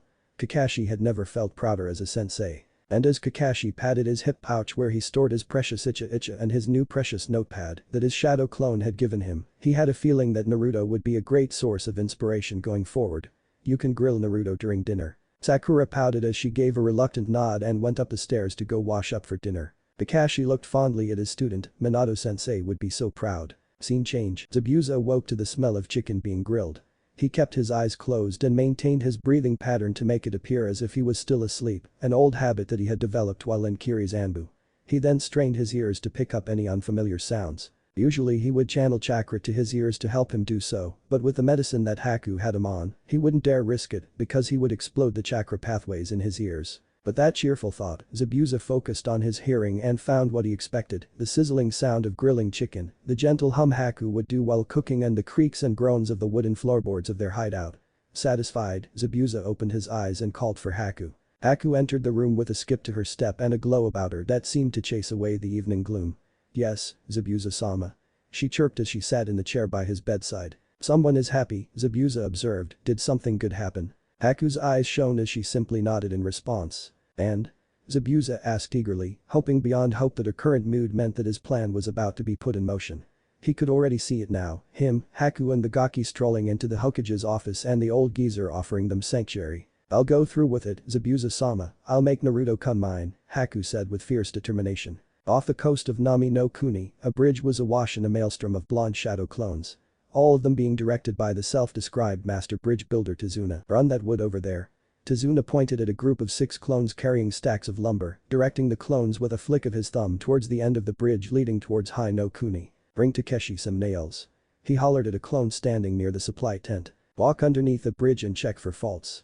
10 clones standing near the railings quickly hopped over, stuck their feet to the side and started doing just that. Don't you dare write your name in that cement. Tazuna barked at a clone who had his finger hovering above some drying cement. The clone gave the old man a sheepish grin in response and then walked off to help his clone brothers with the other odd jobs Tazuna had them doing. Tazuna wiped the sweat off his brow with a towel he kept around his neck as he looked up into the clear blue sky and towards the sun. Almost noon, we'll break for lunch in another hour. Tazuna looked over his shoulder to see his guard for the past few days and the source of his increased manpower. You hear that, brat? We'll break in an hour. You can start dispelling your clones in the next 10 minutes. I heard you, old man. Naruto waved him off as he kept his eyes trained on the Nami end of the bridge, scanning for long black tresses and a bright pink kimono that never failed to get his heart pumping. Tazuna, seeing where the boy's attention was, chuckled. You know, I thought a guard is supposed to be searching for threats, not their girlfriend. Naruto sputtered, his face turning red as he turned to yell at the old man, Haku-chan's not my girlfriend. Really? Tazuna raised an eyebrow as he raised his right hand and started listing examples. She brings you lunch every day. She greets you with a hug and a kiss. She's practically attached to your hip when she's here. You hate to see her leave, but you love to watch her go. Tazuna's eyes widened as if he had just had an epiphany, though in reality he had just seen an opportunity. For the girl in question had just shown up and she was within earshot. You're right, brat, she's not your girlfriend, she's your wife.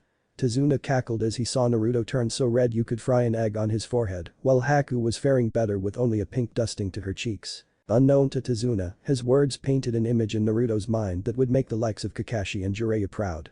Naruto was imagining returning to his apartment after a long mission, only to open the door to be met by the scent of Haku's tantalizing cooking. He turns the corner into the small kitchenette and sees Haku standing behind a table stacked with mouthwatering dishes. Yet it's not the food that makes Naruto drool, but Haku, who was wearing a smile, an apron and nothing else. Mesmerized, Naruto watches her glide around the table, a gentle sway to her hips, a slight bounce to her perky, as the soft pattering of her bare feet on the hardwood floor, a smoldering look in her eyes as she draws closer and closer until they are finally chest to chest. Akari, Anata, she'd whisper against his lips as she greeted him with a kiss, would you like dinner, a bath or me? I'd like you, Haku-chan, Naruto replied dazedly, his eyes glazed over. Naruto was so lost in his fantasy that he didn't even feel the hand shaking his shoulder or the slight trickle of blood going down his nose. Ara, a cool breath caressed the shell of his ear, is Naruto-kun having icky thoughts about me? Naruto stiffened at the question. His blue eyes shifted to his left to be met with a pair of chocolate brown eyes that have starred in his dreams of late. The eyes were twinkling with a glint of mischievousness that was mirrored by the impish smile below them. And no, Haku-chan, Naruto was able to stutter out. Haku playfully pouted and Naruto had to quell the overwhelming urge to kiss the look off of her lips. That's too bad, she sighed morosely as she snaked her arms around his neck and down his chest as she hugged herself to his back. I wouldn't have minded, not she punctuated her claim with a tiny nibble to his left ear. Simultaneously, 100 Naruto clones went up in smoke alongside their creator's brain. The last thing Naruto remembers is the sound of Haku's giggles and the feel of her soft chest. Azuna groaned, looks like we're having lunch early today. Naruto awoke to the feeling of delicate fingers running through his hair. He opened his eyes to see Haku staring off into the distance, looking as if she was lost in thought as she absent-mindedly ran her fingers through his hair. Haku-chan, Naruto rasped, his voice slightly dry from sleep, are you okay? The sudden question caused Haku to jump and nearly dislodge Naruto from her lap. Wait, her lap. Naruto's eyes were in danger of popping out of his skull at that realization. Yet before that could happen, Haku looked down and gave Naruto a gentle look that put him at ease. Enjoy your nap, Naruto-kun. Yes, Naruto replied. He then repeated his question from earlier, are you okay, Haku-chan? Haku tilted her head, her long black hair swaying with the movement. Why do you ask, Naruto-kun? I don't know, Naruto shrugged, or did his best attempt at a shrug, kind of hard to shrug when you're laying down, he soon discovered. It just looked like you were thinking hard about something. Oh, I was just thinking about a patient of mine, Haku let out a groan dripping with frustration, he's proving to be a bit troublesome. Naruto let out a chuckle at her choice of words. Haku arched an eyebrow, what's so funny? Nothing, it's just you reminded me of my friend, Shikamaru. The word troublesome is like his catchphrase, though he thinks everything is troublesome. Naruto explained, making air quotations with his hands when he said troublesome the second time. So is your troublesome patient the one we gathered herbs for? Naruto asked. Yes, Haku nodded. He wants to get up and move, even though I've told him he needs to rest. Honestly, just what am I going to do with him, Haku said with a long-suffering smile. Sounds like me, Naruto grinned, I can't stand being stuck resting. Really? Haku asked as she leaned forward, sliding her fingers from his scalp and cupping Naruto's chin, her long hair curtaining their faces, so you don't like laying in my lap? She asked cutely. Naruto's brain froze, what was the right response? He either says yes and more than likely subject himself to more of Haku's teasing, or he says no and makes himself a liar because lying in Haku's lap was the most comfortable Naruto can ever remember being, as well as potentially offending her. Haku must have seen the panic and indecision on Naruto's face and decided to pity the poor boy. It's okay, Naruto-kun, Haku reassured the boy as she traced his jaw with her thumbs, if I didn't want you sleeping on my lap, you wouldn't be. When she felt the tension in Naruto's jaw recede, Haku leaned back and decided to continue their previous conversation. Where were we? Oh yes, my patient. He's getting restless because he's been on bed rest for the past week. What happened to him? Naruto asked. He got into a bit of a scrap about a week ago, Haku answered. Naruto raised an eyebrow, a bit of a scrap. What kind of scrap leaves someone on bed rest for a week? Sounds like more than a simple scrap. True, Haku gave a sheepish grin, but this isn't the first time he's been in a situation like this, so I suppose I don't see it as that big of a deal. Really? And what does this man do that gets him into so many scraps? Naruto asked as he got up from her lap, a suspicious look on his face. Private security, Haku stated. And how long have you known this man? Naruto asked, his eyes narrowed. Naruto did not like the idea of his Haku-chan being around someone who liked to get into dangerous situations. He's been my guardian for the past 8 years, ever since. Haku trailed off as she clutched her necklace through her kimono, a slight frown on her lips. Naruto frantically changed the subject, not wanting to see Haku upset, so what's your guardian like? He's a little rough around the edges, but he's got a good heart, Haku said fondly, in fact, I've told him about you. Really, like what? Naruto asked, sounding curious. Hopefully she didn't mention anything embarrassing, like him fainting. I've told him I've met a sweet ninja boy with the brightest blue eyes, one that I'm interested in, Haku admitted, drawing a smile from Naruto. After I told him that he's just been dying to meet you, Haku clasped her hands in front of her face as she gave Naruto the dreaded puppy eyes. Would you please meet with him, please? It would mean the world to me. Sure, Haku-chan, anything for you. Naruto chirped. Haku was so overjoyed that she couldn't help but give Naruto a big hug as she repeatedly said thank you into his ear. This lasted for a few seconds until Haku pulled back and looked into Naruto's eyes and told him, just remember that he wants to meet with you, not hurt you. Naruto chuckled good-naturedly, I think I can handle a bodyguard, Haku-chan. Boy, brat, quit cuddling with your girlfriend and eat your lunch, break's over in 10 minutes. Tazuna yelled. As if on cue, Naruto's stomach decided to interject with a growl that a Biju would be proud of. Naruto and Haku both looked at each other, then proceeded to laugh. Scene change, Pain. Bunkakek no Jutsu, fire release. Grand fireball technique, a giant fireball 3 meters high and 2 meters tall, roared across the sea, boiling the water and leaving a trail of steam in its fiery wake. Impressive, Sasuke, Kakashi complimented as he stood beside the boy on Tazuna's dock and watched the technique sustain its form for a dozen more meters before it started to dissipate into embers. How do you feel? Sasuke smirked, good, Kakashi-sensei. I could launch a fireball of that size 4 more times before I begin to feel strained. And before we started tree walking? Kakashi asked. Sasuke frowned, thinking, maybe 2 of that size and I would be exhausted afterwards. Kakashi nodded sagely as he began to lecture his student, and that is why we train in chakra control, for what technique is useful if it leaves us exhausted and vulnerable after one use. Even the most vile people we can imagine may have friends or at the very least, subordinates, waiting in the leaves, poised to strike. Kakashi observed his student tense at the words most vile people. Kakashi suppressed a weary sigh, for he didn't need to be a Yamanaka to know what thought was going through Sasuke's mind at the moment. Patience, Sasuke, Kakashi clasped Sasuke's shoulder. The person you are aiming for had to learn these things the same as you do. That person, Sasuke hissed, was stronger than I am at the same age. True, Kakashi acknowledged. But you have an advantage. Sasuke's eyebrow raised, that advantage being. You have a village behind you, Kakashi held up a hand to forestall Sasuke's retort.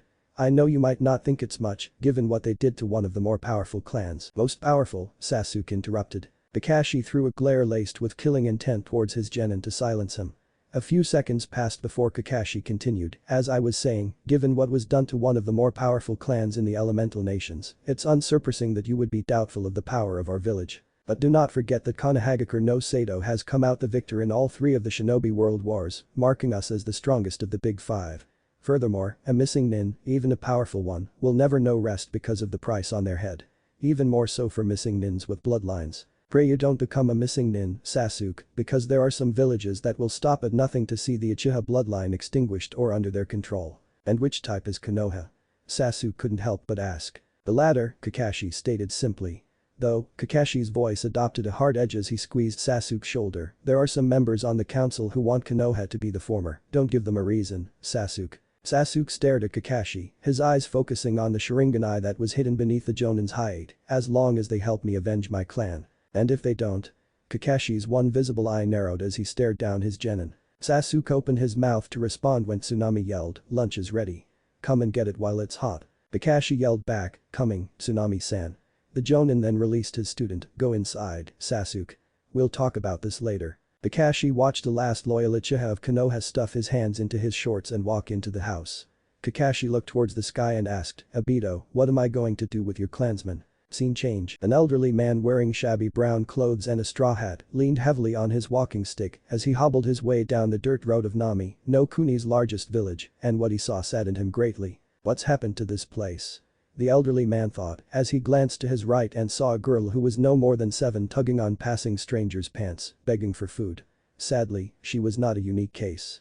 In fact, she was the 4th child the elderly man had seen begging for food as he walked towards his destination. Though the signs of poverty didn't stop there, boarded up stores, houses in disrepair, and every person he passed seemed to wear despair like a pair of well-worn clothes. As the elderly man walked into one of the few grocers who was still open, noting with incredulity at the empty displays, bare shelves and the high markups for staple foods like rice. He stopped in the center aisle as he saw something that nearly made him snap his walking stick in half. The shopkeeper had his face pressed into a countertop by a meaty hand belonging to a man who appeared to be the misbegotten love child of a bear and a pig.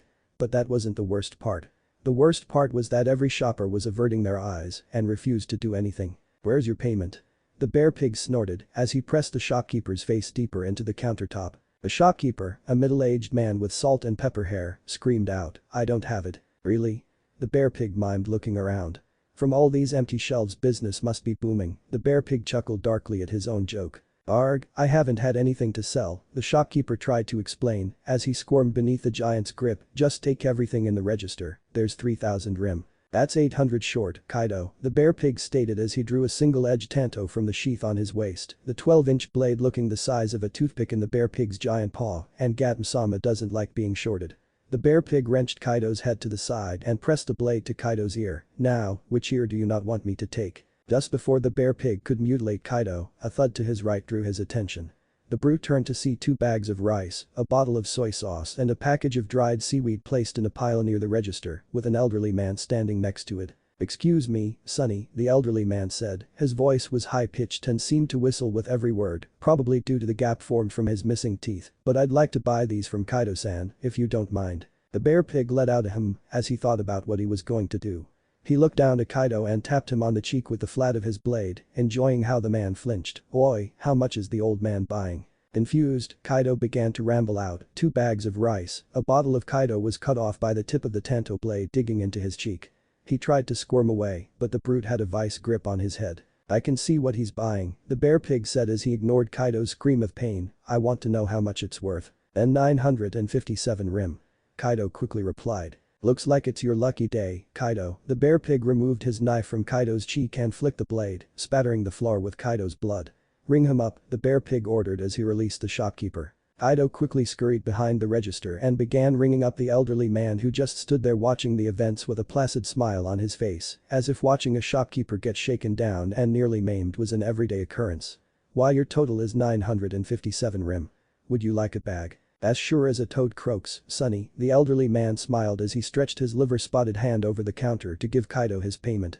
Kaido's eyes slightly widened at the man's choice of words. "I'll be taking that," the bear pig interjected as he thrust his big mitt underneath the elderly man's hand. "And I think 157 rim service fee is warranted." The bear pig threw a look at Kaido, a look that was begging the shopkeeper to argue with him just so he'd have an excuse.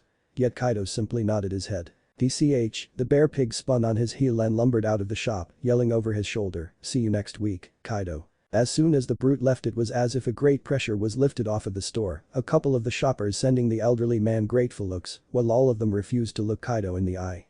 Something that Kaido didn't register because his eyes were still trained on the door that Gatom's brute had left from. He had been so close to being maimed, maybe even killed. But before his mind could travel down that dark path, he felt something soft being pressed into his right cheek, a handkerchief, one that was slowly being stained red with blood. "Kaido-kun," the elderly man said in a deep voice rumbling with power, "explain." Unbidden, tears started streaming down the shopkeeper's face, the handkerchief now soaked with his blood and tears. "Jiraiya-sama, scene change. So your boyfriend's coming to visit tomorrow, should I put out the good china and put on my best neck bandages?" Zabuza joked as he ran through some katas with Kubikurum, all under the watchful eye of Haku. She had told him he could get up and get some exercise, but that he was not allowed to channel any chakra until the day after tomorrow, lest he risk damaging his Tenketsu and chakra network. Haku rolled her eyes as she felt her bangs flutter from the force of Kubikurum as it cut through the air. "Yes, Zabuza-sama, Naruto-kun is coming over here tomorrow. And you will not threaten him." Zabuza paused before his next swing and turned towards his apprentice who was sitting on a recently created stump. Even without chakra, Zabuza could cut through the thick trees around their hideout, it just took more swings than usual. "You really like this boy," Zabuza observed. Even in the dying light of the setting sun, which stretched the shadows of the trees and cast a clearing in shadows, Zabuza could see the soft smile on his apprentice's face. "He has eyes like mine, Zabuza-sama," she said gently. "When I look into them, I feel like I've found someone who can understand me." "And do you think he'll understand?" "You haven't been entirely truthful, Haku," Zabuza warned her, not wanting to see his precious apprentice get her heart broken. Haku nodded her head. "He'll understand, he might not be happy, but he'll understand. Because I like him. A lot. And I believe he feels the same way." Haku then gave Zabuza a bright smile that could light the darkest caves. "You should have more faith, Zabuza-sama, it's your plan after all." "I know," Zabuza acknowledged as he retook his stance, his feet shoulder width apart with his left foot forward and his right foot back, Kubikurum held level with his waist. He took a step forward with his right foot as he slashed horizontally from right to left with a cut that would split a man's hips from his torso. But Zabuza didn't stop there, for with strength honed from years of using the mighty blade, Zabuza halted the blade's momentum, twisted his hips and executed a slash from left to right, the equivalent of a 1-2 combination with Kubikurimj. The two slashes occurred in less than a second. "Tomorrow," Zabuza stated as he reset his stance and prepared to strike again, "everything will change." Scene change. It was a moonless night with the skies covered by clouds as Gaten, flanked by his bodyguards Zmrai and Waraji, stood on his private dock, waiting for the Mizukage's agent. "Boss, do we really need this Kirinin?" "Us," Waraji pointed to himself and jabbed a thumb towards his partner, "and some of the boys are more than enough to murk Zabuza and those Konohinin." None of them noticed a subtle mist start to rise up from below the dock. "Yeah," Zmrai agreed, "have you seen the reports from our boys in town? Other than Haddock, the other ninja are brats." Zori then chuckled, "Though I hear the Mizukage's a brat too." The mist had surrounded their ankles, though for Gatm it was more around his shins, and it was he who first noticed something was wrong. "Boys," Gatm focused on the swirling mist as it snaked around him, and he swore that he could feel the mist tightening around his ankles. Baraji snorted. "If the Mizukage's a brat then it explains why Zabuza is so weak." Zmrai covered his mouth and nose with the collar of his jacket as he lowered his voice to a rasp. "I'm Mamachi Zabuza, member of the overcompensating swordsmen of the mist." Baraji clutched his gut and burst out laughing. "Oh, that's good.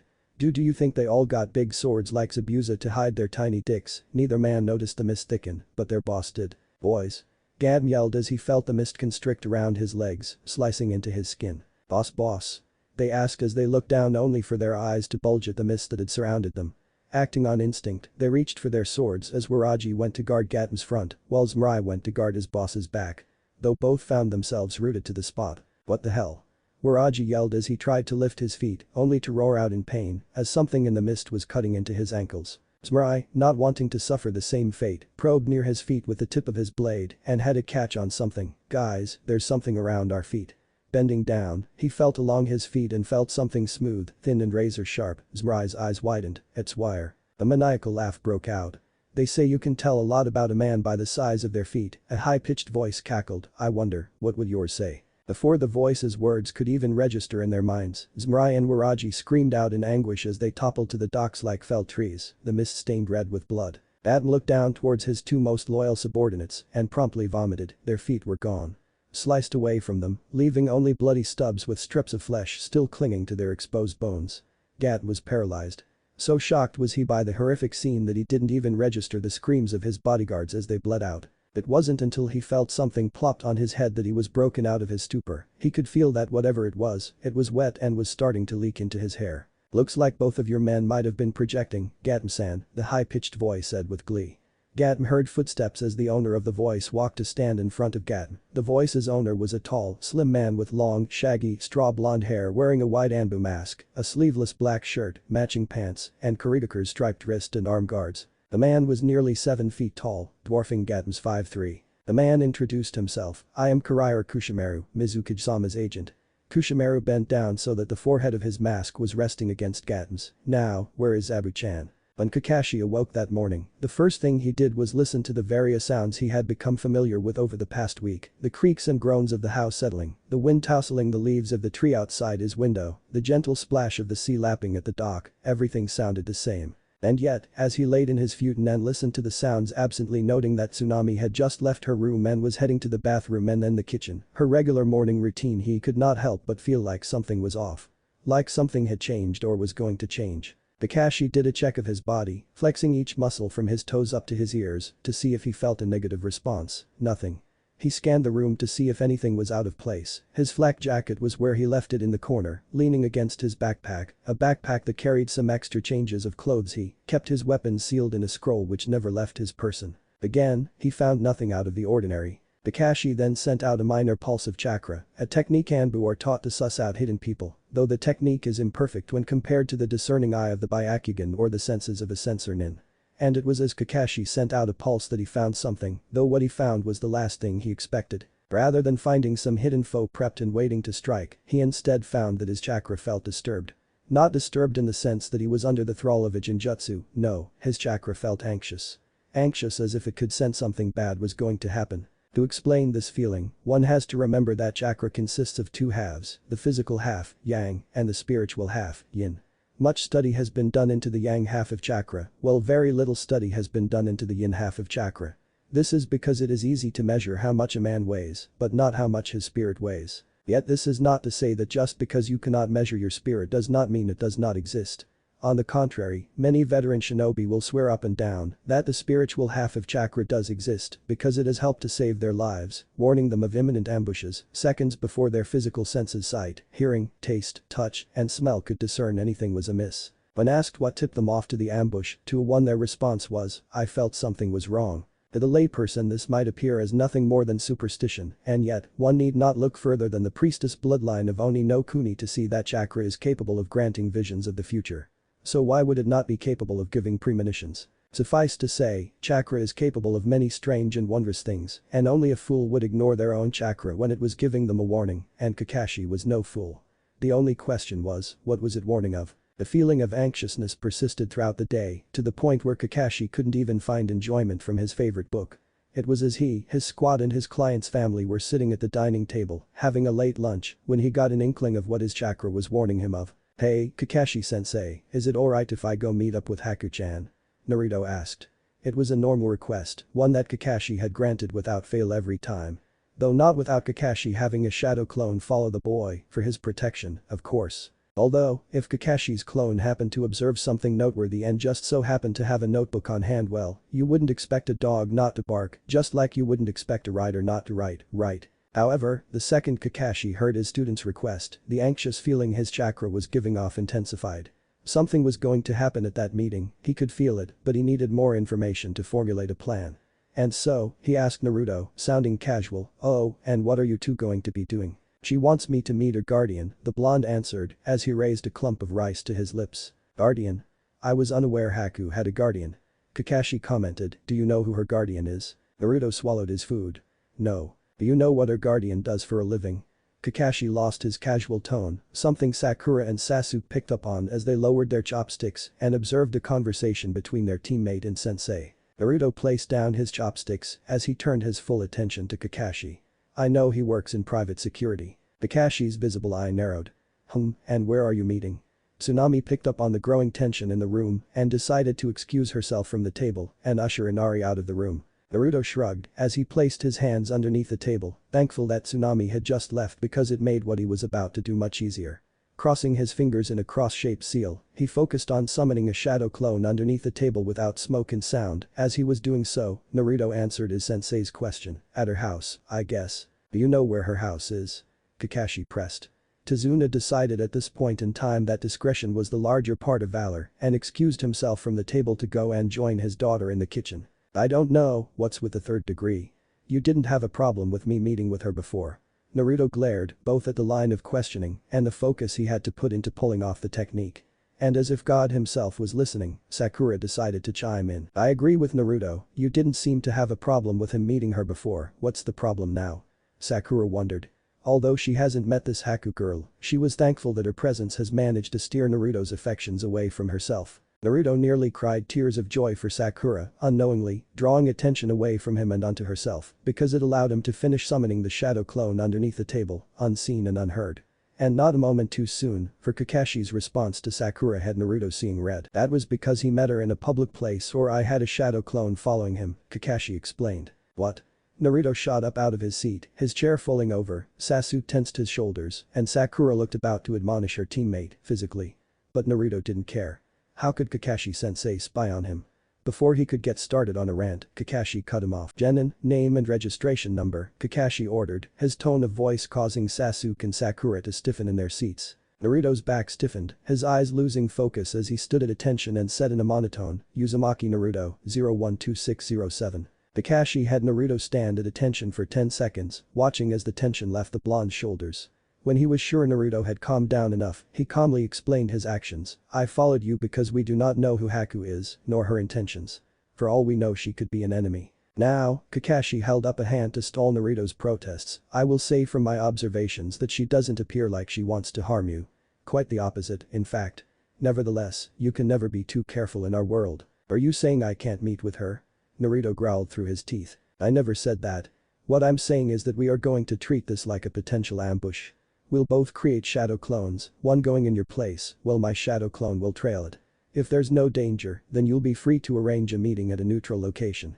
Kakashi saw that Naruto had slightly relaxed once he had heard the plan. Unknowing that Naruto had made his own plans. "And why don't you just go with him, sensei?" Sakura asked, her tone respectful. She didn't know that her laid-back teacher was capable of sounding so harsh. Kakashi gave Sakura an eye smile as he pointed at the swing door that led to the kitchen where Tazuna and his family were waiting out the argument. Sakura blushed as she let out a sheepish chuckle, "Right." Kakashi chuckled as he stood up from the table, placed the index and middle fingers of his hands into the shape of a cross, flared his chakra, and was soon enveloped in a cloud of white smoke. When the smoke dissipated, another Kakashi was standing next to him, so, ready to go. Naruto frowned as he tapped his foot in front of his clone, a signal for his clone to be ready to use Kawarimi, replacement. "I don't like tricking Haku-chan like this. I promised that I would meet with her guardian, not a clone." The real Kakashi nodded, "I know, but this is for your own safety, do you understand?" Naruto gave Kakashi his signature grin as he squinted his eyes shut and placed his hands behind his head as he tapped his foot. "I understand your plan, Kakashi-sensei." Naruto placed his hands in the same hand sign as Kakashi, charged his chakra, and was covered by a plume of thick white smoke that engulfed his side of the room. When the smoke cleared, there were two Narutos standing there. Kakashi stared at the two clones and threw one of his chopsticks at the Naruto standing on the right, piercing through his right shoulder. That Naruto looked shocked for a second before he dispelled, "A clone? What was that for?" The remaining Naruto yelled as he felt a hand tap his left foot, the original was now underneath the table. Kakashi shrugged, "I wanted to know which one was the real one. Now make another clone, and this time, use less smoke." Naruto nodded as he tapped his foot in front of the original, signaling for him to be ready to make the switch. The clone then put his hands into the cross-shaped hand seal, charged his chakra, and was covered by a plume of white smoke that only covered Naruto's side of the table. Again, when the smoke cleared, there were two Narutos standing there. Kakashi pointed to the Naruto on the right, "You're going with my clone." The Naruto on the right turned to his other self, looking dejected, "Sorry, boss. Looks like he got us." The other Naruto also looked dejected, "I know, it was a good try though." "Nice try, Naruto," the real Kakashi said as he ruffled the leftward Naruto's hair, "but it will take more preparation than that if you want to get one over on a Jonin." Kakashi motioned for the two clones to leave.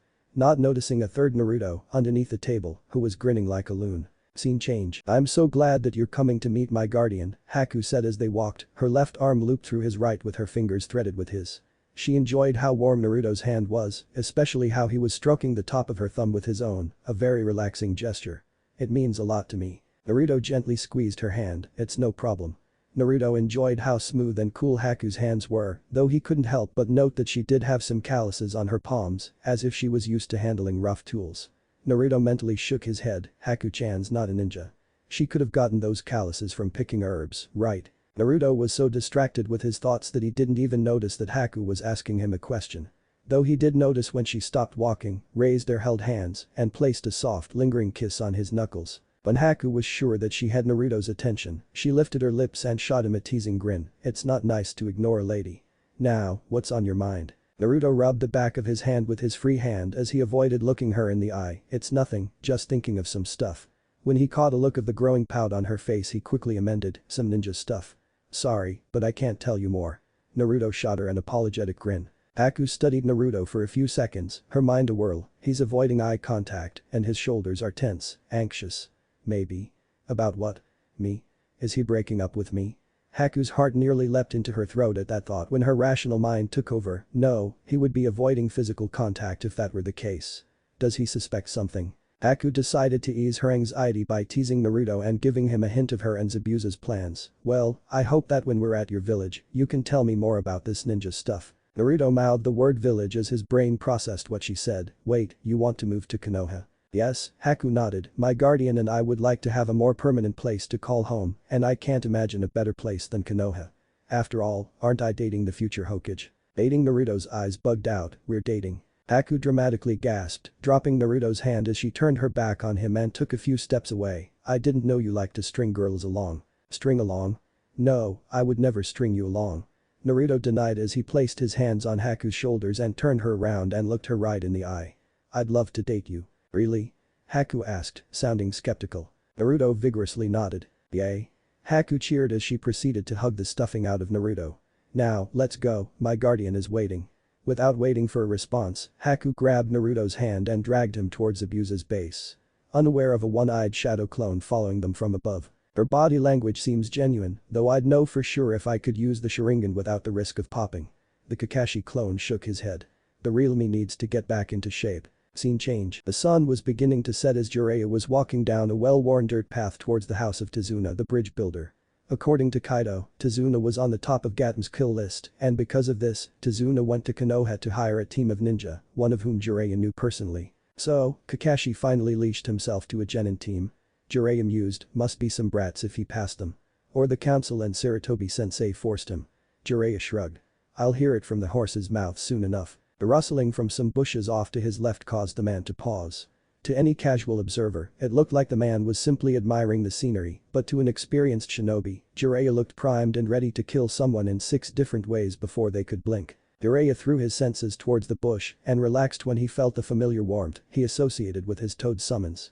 Though that warmth soon fled when a green toad with red cheeks and a wide underbelly hopped out of the bushes with poor tidings. Jiraiya-sama. Bad news, Gatom's working with Kiri. Jiraiya's eyes narrowed, what do you mean, Yashi? Explain. The toad frantically hopped up and down, I saw Gatom speaking with a Kirinin. The guy from Kiri was super tall and wore an Oinin mask, he also had a weird sword that looked like a sewing needle. Hiraira Kushimaru, Jiraiya murmured under his breath as his mind tried to rationalize this piece of information. Why would the Mizukage send away his last loyal swordsman during a civil war? Jiraiya needed more information. He crouched down in front of the excitable toad, Yashi, tell me what happened. Yashi stopped jumping up and down as he recounted his mission. I trailed one of Gatom's goons, like you asked, and I followed him to a warehouse a few miles away from town. Gatom's running drugs. Unsurprising, Jiraiya commented, but what does that have to do with Gatom working with Kiri? Yashi croaked indignantly, I don't know. All I know is that I saw Gatom standing at the window to his office next to the tall guy. Did you hear their conversation? Jiraiya pressed. Information was a shinobi's lifeblood, and that went doubly so for spy masters. No, Yashi shook his head, I was too far away to hear. Although, Gatom did look pale standing next to that Kushimaru guy. Jiraiya snorted, I don't blame him. If even half of the stories I've heard about that man are true, Jiraiya trailed off as he recalled what he knew of Kushimaru, highly skilled swordsman and a sadist with a predilection for crucifixion with his sword, Nabari. Jiraiya stood up, he needed to get this information to Kakashi, and fast. Thanks for the report. See if you can find out where Gatom's base is. Jiraiya dismissed the scout toad and started sprinting towards Tazuna's house, the setting sun beginning to dip below the horizon and casting long shadows. Scene change. The sun had set by the time Haku and Naruto had arrived. We're here. Haku announced as she waved her arm towards a conical building a couple of stories tall that was suspended off of the ground by wires attached to the surrounding trees. The entrance to the building was a wooden rampway that was also suspended by wires that were attached to the bottom of the building. All in all, the building looked like a hanging upside-down top. Naruto had a nervous grin on his face as he stared at the strange building. Haku-chan, what did you say your guardian did again? Private security, she answered as she began dragging the blonde up the rampway and towards the entry door. Naruto's eyebrow twitched, there's no way a guy working private security lives in a place like this, Naruto thought. When they reached the entry door Naruto turned to Haku and just decided to ask her flat out, Haku, are you trying to kill me? What? Haku gasped as she let go of the door handle and spun to face Naruto. I would never kill you. She won't, a rough voice rasped from behind Naruto, but I might. Before Naruto could spin around, he felt a large hand grab him by the nape of his neck as he was lifted into the air and carried through the entry door. Up in the trees, Kakashi's shadow clone was dumbfounded, a single thought playing through its mind as he moved to infiltrate the building through a window on the lower level, Zabuza's alive. The clone was so preoccupied by that thought that he didn't notice a subtle mist began to roll in and surround the hideout. Nor did he notice a nearly 7-foot-tall man appear from behind one of the thick tree trunks. Naughty's Abu-chan, what are you doing with a Konohinin? Kushimaru wondered aloud. He thought about it for a few seconds, then shrugged it off as non-important. Zabuza would die tonight, so any plans he had were all for naught. Kushimaru then pulled some of the mist from the air to form a water clone of himself. He ordered the clone, go watch Abu-chan, I'll give you the signal when I'm done preparing out here. The clone nodded as it went to infiltrate the building from another window on the lower level. Scene change. So, brat, you want to date Haku? Zabuza asked as he dropped the blonde on the floor, suppressing an amused chuckle as he saw the blonde genin spin around and get himself into a boxer's stance. He's improved, Zabuza noted, but he still has some holes in his defense. Raise your right hand. What? Naruto asked, sounding confused, but he refused to lower his stance as he quickly glanced around the room he was brought to. 4 exits, the entryway he was brought through, a ladder behind him, a window to his right that was 10 feet above him, and a window to his left that was near his height but was 20 feet away. The room featured 3 target dummies peppered with senbon, as well as crates with, presumably, other shinobi supplies. "You're leaving your right side open," Zabuza pointed out. Naruto blinked as he looked down at his right side. Was he leaving himself open? He didn't think so. Was this all a trick by Zabuza to lower his guard? As if Zabuza could read Naruto's mind, the missing nin said, "If I wanted to kill you, I would have done it. Now, raise your right hand so that it's just about level with your chin, that's it. Balance your weight on the balls of your feet. Good, you're looking more like a competent shinobi, especially since you've gotten rid of that atrocious eyesore of a jumpsuit. Hey. Orange is awesome, damn it." Naruto dropped his stance as he pointed an accusing finger at Zabuza for the slight towards his favorite color. "It ain't the right color for a shinobi, brat." Zabuza growled. "What would you know, no brows?" Naruto mocked. "Why you little." Zabuza's right hand reached over his right shoulder for his sword, but before he could wrap his hand around Kubikurum's handle, he felt an ice-cold chop to the top of his head. "Zabuza-sama. You are not going to kill Naruto-kun." Haku admonished her master as she shook off the bits of ice that clung to her hand. Unaware of the fact that Naruto was watching her with widened eyes, having just borne witness to a violent side of Haku that he had never seen before. Zabuza rubbed the growing bump on his head as he threw a pitying look towards Naruto. "Brat, if Haku treats you any way she treats me, I pity you. But Haku-chan's never hit me," Naruto stated. "What?" Zabuza's chin was in danger of ripping his neck bandages because of how far his jaw dropped at that revelation. "Then how does she get you to stop doing things then?" Naruto simply blushed and started to study a very interesting crack on the ceiling, while Haku simply giggled as she walked over to Naruto, looped her arm through his and rested her head on his shoulder. She then turned to Zabuza and said 2 words.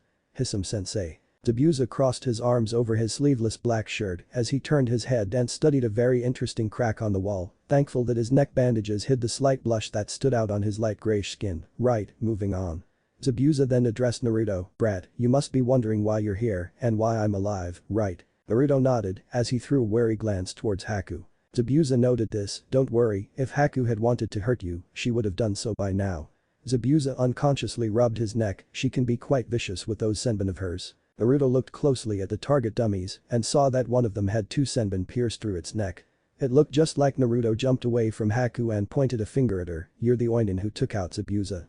"But he said." Naruto pointed at Zabuza, "that you were and." Naruto pointed back at Haku, then to Zabuza, then to Haku again until finally, he threw up his hands and yelled out, "Just what the hell is going on?" Zabuza stepped forward. "Listen up, brat, because I'm only going to explain this once. You remember when I fought your teacher?" Seeing Naruto nod, Zabuza continued, "And do you remember what I said about Kiri's graduation ceremony?" Naruto's flinch told Zabuza that the blonde remembered. "What he didn't tell you is that Kiri was even worse than that. Have you ever heard of the bloodline purges?" "No, I haven't," Naruto responded, "but what does this have to do with you wanting to meet with me?" "I'm getting to it," Zabuza growled. "During these purges, people like Haku were hunted down to extinction." Zabuza gestured towards the girl in question, a girl who had yet to move from the spot where Naruto had separated from her. She was looking down towards the ground, her bangs shadowing her face. Naruto gasped, "But why?" There have been a lot of civil wars in Kiri, and people with bloodlines featured prominently in all of them. So much so that people began seeing bloodline holders as harbingers of war. Zabuza shrugged, irrational, but because of this view, you had people start to believe that if they got rid of bloodline holders the wars would stop. Zabuza looked towards Haku, and his eyes softened, but the wars didn't stop. Regardless of how many bloodline holders they purged. Naruto walked over to Haku, lifted her chin and flinched when he saw the look in her eyes. The warmth and playfulness he had come to associate with her chocolate brown eyes were long gone, replaced with a cold lifelessness that he had seen reflected in the mirror more times than he would care to admit. Naruto did what he did on their first date, hold her to his chest and try to shield her from the cruelness of the world. Naruto nodded over Haku's shoulder, motioning Zabuza to continue. "It was one day that I was on patrol that I met Haku and saw that she had the same eyes that I had, cold, lifeless. She had no purpose, so I decided to give her one as a shinobi. I trained her, teaching her what I knew for the next couple of years, and things were good, for a time. Then Yugura came to power, and everything got worse. Under Yugura, Kiri really lived up to its nickname of the Village of the Bloody Mist." "How bad?" Naruto asked, though he soon regretted it. Zabuza took a shaky breath. "Yugura allowed Kushimaru, another swordsman, to string up dissenters along the outside of the cage's office while they were alive. Some of them were children." Naruto pulled back from the hug to look down at Haku, just to make sure that she was still there. And he was glad he did, because otherwise he would have never caught the slight movement from the window to his left as he heard a high-pitched voice state, "Those were good times, Zabu-chan." Naruto threw Haku to his left as a silver blur flew through the window, cutting a few strands of Haku's hair as she was falling to the ground as it continued on its path through Naruto's right shoulder to bury itself in the wall behind him. Naruto let out a yell of pain as he reflexively fell to his knees and reached towards his right shoulder, or at least, he tried to. He found that he was kept standing by some unknown force. When he looked at his shoulder, he saw some of his blood hanging in the air. Naruto focused his eyes and saw that his blood was clinging to some razor wire. "Naruto!" Haku yelled out as she saw the blonde's bloody right shoulder. She got up, her hands glowing white as she channeled her Himten chakra so that she could seal Naruto's wound with ice, but before she could even take 2 steps Zabuza barked out, "Stop, Zabuza. Naruto's hurt." "I need." Haku began to plead with her master, but she was cut off. "I know," he said, his eyes never leaving the window to his right as his hand grasped the handle of Kubikarumj, "but if you take 1 step closer that wire through his shoulder will cut him in half." Zabuza roared at the window, "Isn't that right, Kushimaru? Ruin my fun, why don't you, Zabu-chan?" Kushimaru said as he climbed through the window, a loop of razor wire wound tightly around his right hand. "Dismemberment loses half its fun when the prey expects it. Why are you here? Isn't the war still going on in Kiri?" Zabuza asked as he put some more weight on his right foot, ready to spring at a moment's notice. Kushimaru raised his left hand and wagged his finger, "You move, and I channel my wind chakra through this wire, and you know just how messy that can be." When Kushimaru saw Zabuza lean back he continued, "That's better. As for why I'm here, a little imp told us that he had a certain demon under his employ and that the demon was injured. It was too good an opportunity to pass up. Although," Kushimaru narrowed his eyes behind his mask, "it appears your injuries have been greatly exaggerated." Zabuza growled out the name with all of the malice in his heart, sounding more demon than man. "And what does the imp get out of this? Distribution rights for his drugs in Kiri." Kushimaru then pointed at Haku and the bloodline freak. "I believe he wants to turn her into his whore. Don't you dare touch her." Naruto yelled out, his voice sounding rougher, deeper than usual. If one were to take a close look at his eyes, they would see that they had started to turn from his sapphire blue to a bright violet that was tinged with red. Kushimaru glanced towards the boy, "The only sounds prey should make are screaming." Kushimaru tugged on the wire in his hand and rolled his wrist to the right, getting grunts of pain from the boy as the wire sliced through the muscles and bones of his shoulder. "Oh, someone has a pain tolerance," Kushimaru noted, sounding gleeful. "Those prey make the best sounds." Unknown to 3 of the occupants in the room, a shadow clone of one Hada Kakashi was watching from the other window, waiting for his opportunity to intervene. Though if the blonde could hear the Jonin's inner dialogue he would be more concerned about what the Jonin was planning to do to him, rather than the hole through his shoulder. "If this boy gets through this alive, I'll make his previous punishment look like a walk in the park." When the clone saw Kushimaru start to torture his student, he saw his opportunity. He leaped through the window, throwing a brace of shuriken at Kushimaru's right arm as he was dropping.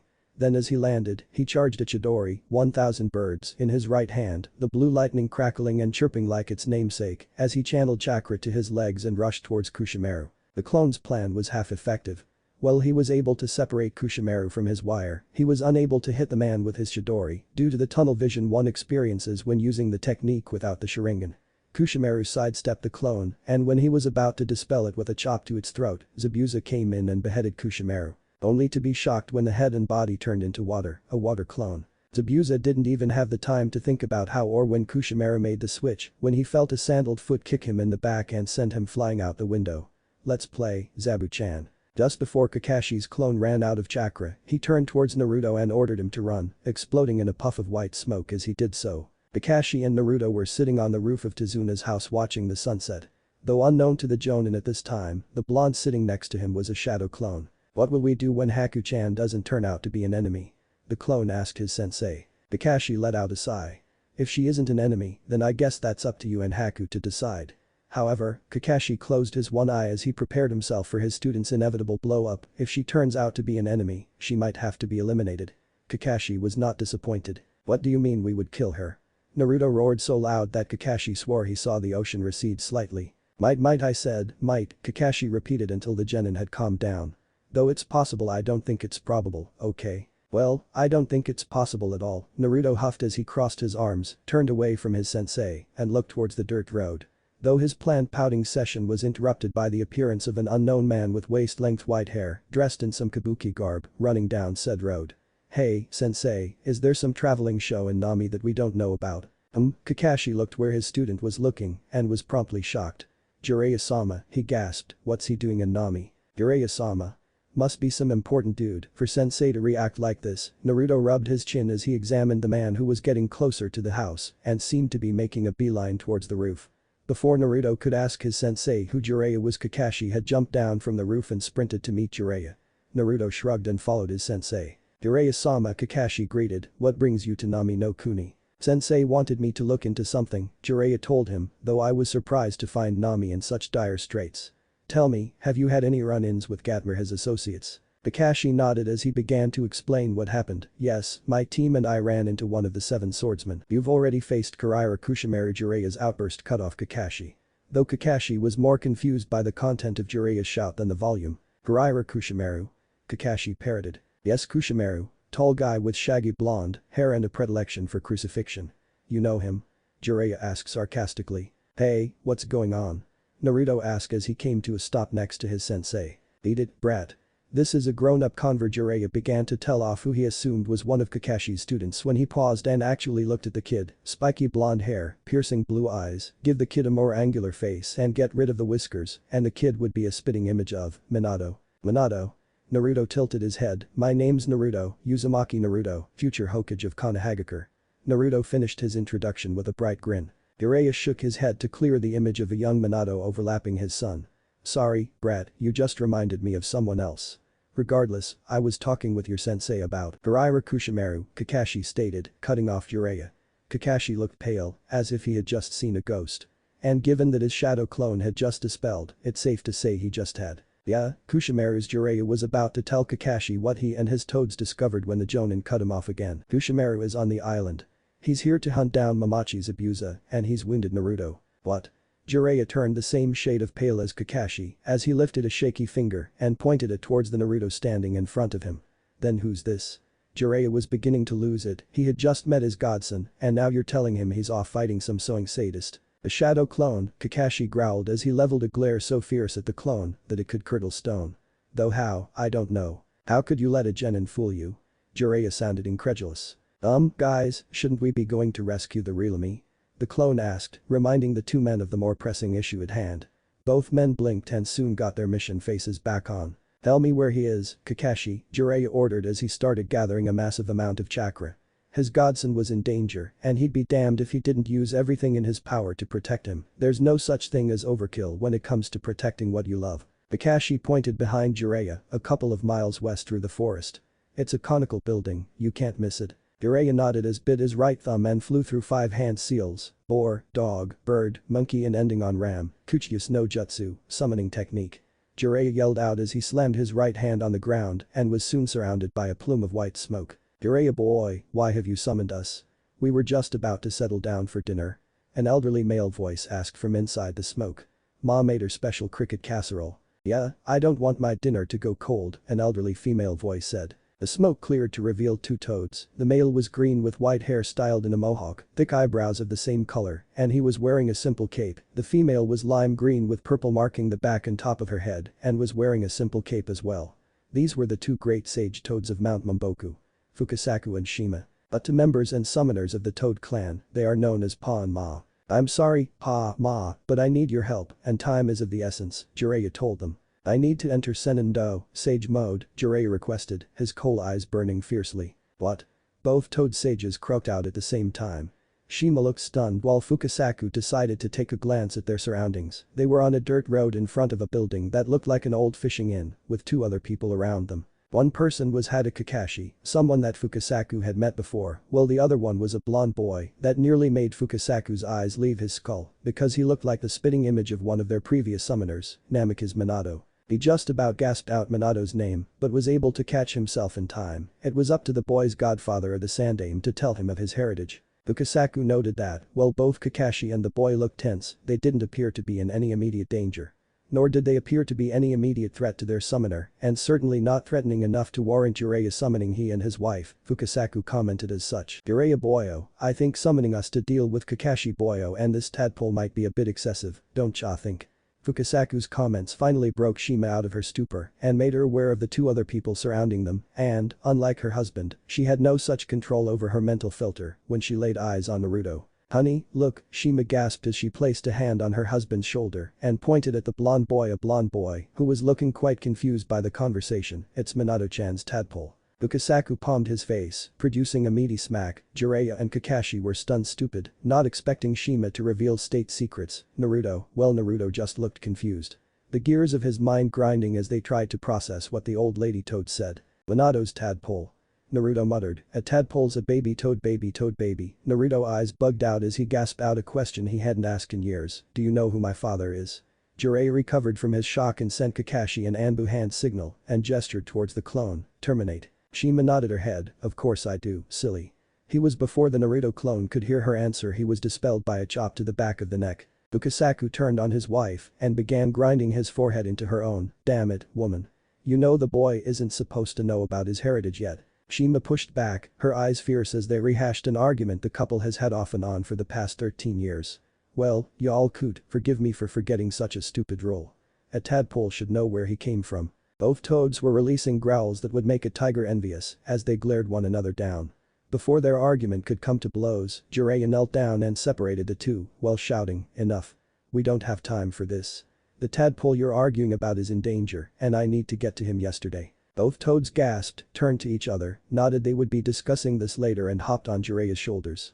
"Lead on," Fukasaku commanded as he and his wife began gathering nature chakra, expanding their senses as they did so. Jiraiya nodded, charged chakra to his legs and shot off towards the west, cratering the ground from his push-off. Jiraiya was a blur of white as he rushed through the forest, leaping from branch to branch. He was confident that with Sage Mode he would utterly annihilate anything in his path, though his plan hit a snag a few minutes into his journey when a wave of malevolence hit the two toad senses and made them lose their concentration. "Kickbee." "What?" Jiraiya nearly lost his footing but recovered in time as he stopped on a branch. "Has the seal broken?" "No," Fukasaku said, "though you will want to have a chakra-suppressing seal handy, just in case he draws on more of the beast's chakra." "We don't have time for that," Jiraiya argued, "it takes me 5 minutes to draw one of those seals. I'll just use the Gajumfkin, 5-pronged seal, to cut off his access to its chakra." But what if Fukasaku was going to continue the argument when his wife cut him off and hopped off Jiraiya's shoulder and onto the tree trunk in front of them? "Jiraiya-chan, make the seal. Ha, gather nature chakra. I'll go watch over the tadpole." Before either man could argue, Shima shot off, a purple blur to their eyes. Fukasaku let out a sigh, a fond smile on his face. "Make the seal. I pity anyone who gets in between Ma and a tadpole in danger." Scene change. When Zabuza was defenestrated and his back made contact with the ground outside his base, only one thought went through his mind. "Damn, if Kushimaru had come a day later I could be using chakra right now." Indeed, the medicine that Haku had given him to accelerate his healing was still in his system. He knows this because as he was falling, he instinctively channeled chakra to his back to cushion his fall, something all shinobi are taught to do. Unfortunately for Zabuza, when he did so he felt lances of pain running up and down his spine, feeling as if Haku had decided to use his back as target practice for her senman. Suffice to say he did not have the most pleasant of landings, but he still had the presence of mind to curl himself into a ball and roll along the ground to disperse the force of his fall. As Zabuza got to his feet, he felt that the ground was softer than he remembered, as if it had been recently dug up. Before his mind could even process this information, his body reacted. Zabuza jumped into the air, while simultaneously stabbing Kubikarumchim straight into the dirt so he could stand on its crossguard, just as a web of wires rose from the ground and sought to chop off his legs. The wires tried to constrict Kubikarumchim, but were severed when they came into contact with its edge. "Is that the best you've got?" Zabuza yelled into the mist with more confidence than he felt. He reached for his right hip only to curse as he realized that he left his hip pouch in the base.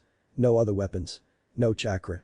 This is setting up for a grand all-time, Zabuza mentally snarked as he was coming to the realization that he was, in scientific terms, fucked. But he would be damned if he went down before making Kushimaru bleed. Zabuza closed his eyes, taking a deep breath to calm his racing heart that was pounding in his ears, and waited. He waited, and he listened. A rustle of leaves to his left was all the warning Zabuza needed to hop off his sword, grabbing the handle as he did so, and not a moment too soon as Nabari came shooting through the mist, passing through where Zabuza's head had just been, missing his head by inches as it disappeared into the mist behind him. But Zabuza wasn't out of the woods yet. Landing on the ground, Zabuza hefted his blade and held it behind his back as he spun to the right, just as Nabari returned from where it disappeared and dug a furrow into the flat of Kubikarumchim's blade, leaving a trail of blue sparks and the sound of screeching metal in its wake as it once again vanished into the surrounding mist and into the hands of its owner. Zabuza turned to where Nabari vanished, drawing his blade from his back and holding it in front of him as he took a quick step to his left as Nabari came screaming at him again. Zabuza was able to bat the sewing needle to his right and send it flying into a tree, but it came at a cost. Nabari hit the scar it left previously and was able to snap the blade, leaving Zabuza standing there with a third of his blade left in his hand and the other 2/3 on falling to the ground with a big thunk. "Aw, did poor Zabu-chan tweak his blade?"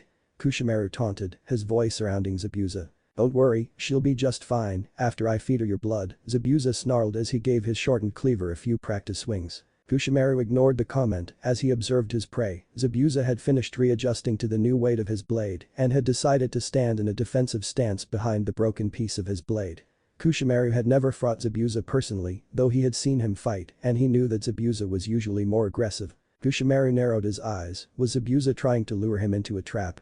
Kushimaru decided to test this theory using his favorite method, taunting. Kushimaru cackled, "Feed her my blood. And how are you going to do that standing over there?" Kushimaru watched Zabuza's body language for any sort of tell, a sudden tenseness, a witty retort, an angry outburst, anything at all.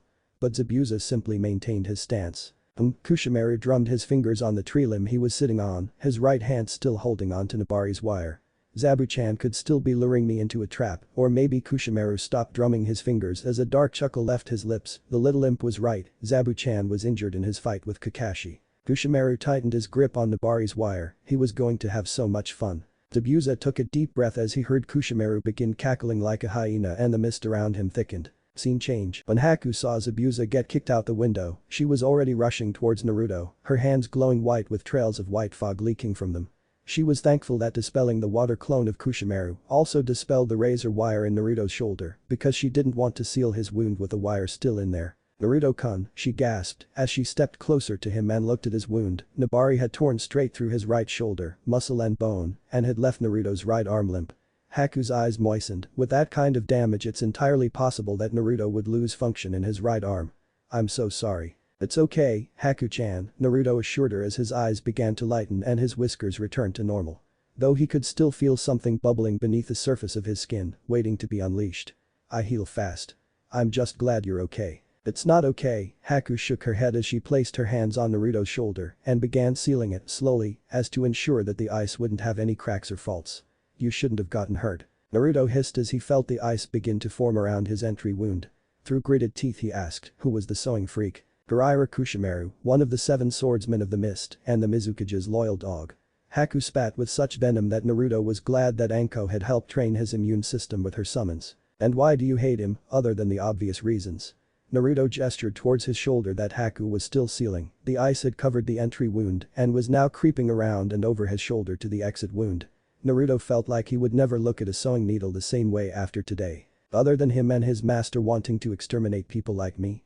"Nothing in particular," Haku snarked. "Now be quiet, I need to make sure this ice is solid so you don't bleed out." Though Haku soon regretted her outburst when she saw the hurt look in Naruto's eyes. Sighing, Haku, temporarily, cut off the flow of chakra to her hands as she snaked her arms around Naruto's torso and drew him into a hug. "I'm sorry for snapping, Naruto-kun," she whispered. "It's just Zabuza-sama is precious to me, just like you are precious to me. And the same monster that wants to see me destroyed hurt you and might be hurting Zabuza right now." The next few minutes were quiet as Haku rested her hands on Naruto's exit wound and finished sealing it. She hoped it would hold for long enough for Naruto to get back to his sensei and team. When she was done, Haku drew Naruto closer to herself, whispering in his ear, "Naruto, I need you to take your sensei's advice. Run. Run, and don't look back." Before Naruto could respond, she silenced him with a kiss. The kiss was sweet and all too short, it was a goodbye. Haku released Naruto, spun on her heel and rushed towards the window, making sure to pick up a pack filled with senbon on her way. She needed to help Zabuza. "Wait." Naruto reached out with his left hand, running after Haku when he was struck by a wave of memories from the clone he left with Kakashi, the onslaught of memories bringing him to his knees as he held his head pain. It took him a moment to process the memories, but when he did, he was pissed. "What the hell, Jiraiya, old toads who know who my father is." The feeling Naruto had felt earlier, the one bubbling underneath his skin, started to grow. It felt like liquid fire was running through his veins as a storm of emotions raged inside his mind. Confusion about his relationship with Haku was any of it, real and how some old toad seemed to know who his dad was, sadness about Haku's goodbye kiss, and finally, anger. Lots of anger. Anger about how the people close to him have been keeping secrets from him, Haku, Kakashi, the Hokage, who else knew about his heritage. and anger about the fucker who put a goddamn hole in his shoulder. Naruto felt his canines begin to grow, his nails lengthen and sharpen, the ice on his shoulder steaming and cracking, the mangled flesh that was his shoulder sizzling and itching, as red chakra began to push out bloody pieces of bone, all the while a red haze overtook Naruto's vision. He wanted to hurt something. He wanted to kill something. And he had just the target in mind. The ice on Naruto's shoulder shattered into millions of pieces as he rushed out the window, his violet eyes teeming with bloodlust. So consumed by his rage, Naruto did not notice the dark chuckles that echoed out from the back of his mind. Scene change. When Haku leapt out of the window, the first thing she noticed was the thick mist surrounding the area, a mist that was heavily laced with chakra. Under normal circumstances, such a sight would put her at ease, because it meant that Zabuza was alive and was maintaining his Kurigaku no Jutsu, hidden mist technique, but these were far from normal circumstances. Her master was fighting one of the 7 swordsmen of the mist, without his chakra. Haku landed on the ground and immediately felt something was off. The ground was upturned, like something buried had been dragged to the surface. Taking a deep breath, while channeling a bit of wind chakra to her lungs, Haku exhaled and dispersed a bit of the surrounding mist so she could see clearly, and she did not like what she found: broken razor wire, punctured trees, and a broken slab of kubikurumj missing its handle and a third of its blade. The signs of battle went deeper into the woods. Remembering her training, Haku took a deep breath to calm herself and then leapt into the trees, making sure to maintain her stealth, as well as keeping an eye out for any traps. Mainly wires.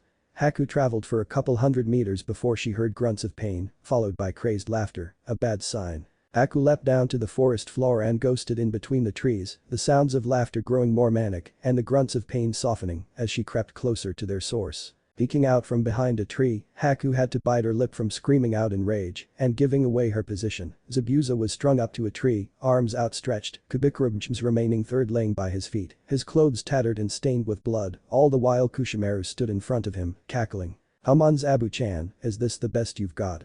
Kushimaru twitched the finger of his right hand to tighten the wires wrapped around Zabuza's right bicep, drawing blood and a weak grunt from his prey. "I thought you were going to feed Kubikurumj my blood, though it looks like only Nabari is feasting tonight." Haku reached into her pack and grabbed 4 senbon. She placed 3 senbon in between the digits of her right hand, acting as makeshift claws, while she held the last senbon in her left hand in a throwing position. Ready, she threw her single senbon at Kushimaru, aiming for his right elbow joint, the 6 inches of steel, seeking to bury itself deep into the madman's bone and, hopefully, sever the arm's ligament. Yet Haku wasn't finished, for as her senbon was flying she used her now free hand to form the bird seal as she inhaled and channeled chakra to her lungs. The senbon pierced Kushimaru's elbow, eliciting a yelp of pain that was soon cut off by that Kushimaru dispelling into a puddle of water, a Mizubunshin, water clone. Sensing a presence behind her, Haku spun on heel, wind release. Air bullets, and spat multiple bullets of air at Kushimaru who had Nabari pulled back in his right hand, poised to thrust through Haku's spine. The air bullets ripped through Kushimaru like paper and continued on to tear chunks out of the trees surrounding them. Sadly, instead of dripping blood, this Kushimaru dripped water, another water clone. Having sustained enough damage, this clone also dispelled into a puddle of water, this one near her feet, just what Haku needed as she rapidly went through one-handed seals. Hekaki. Die, mutant. Kushimaru cackled from above Haku as he dove towards her, Nabari held right between his legs, seeking to impale her skull. Though he quickly had to scrunch into a ball to protect his vitals when Haku finished her hand seals, stomped on the puddle with her left foot and sent thousands of water needles rocketing towards him, Sensatsu Sushim, 1,000 needles of death. Kushimaru's forearms and shins were peppered by razor-sharp, blue needles. He didn't know whether to be grateful or angered that the bloodline freak leapt away before his falling body could crush hers. Though the 2 extra senbon she threw into his left elbow as he was rolling away quickly made his mind up for him. "You bitch." Kushimaru snarled as he stood up, his left arm limp. "Gaten will be getting you with less limbs."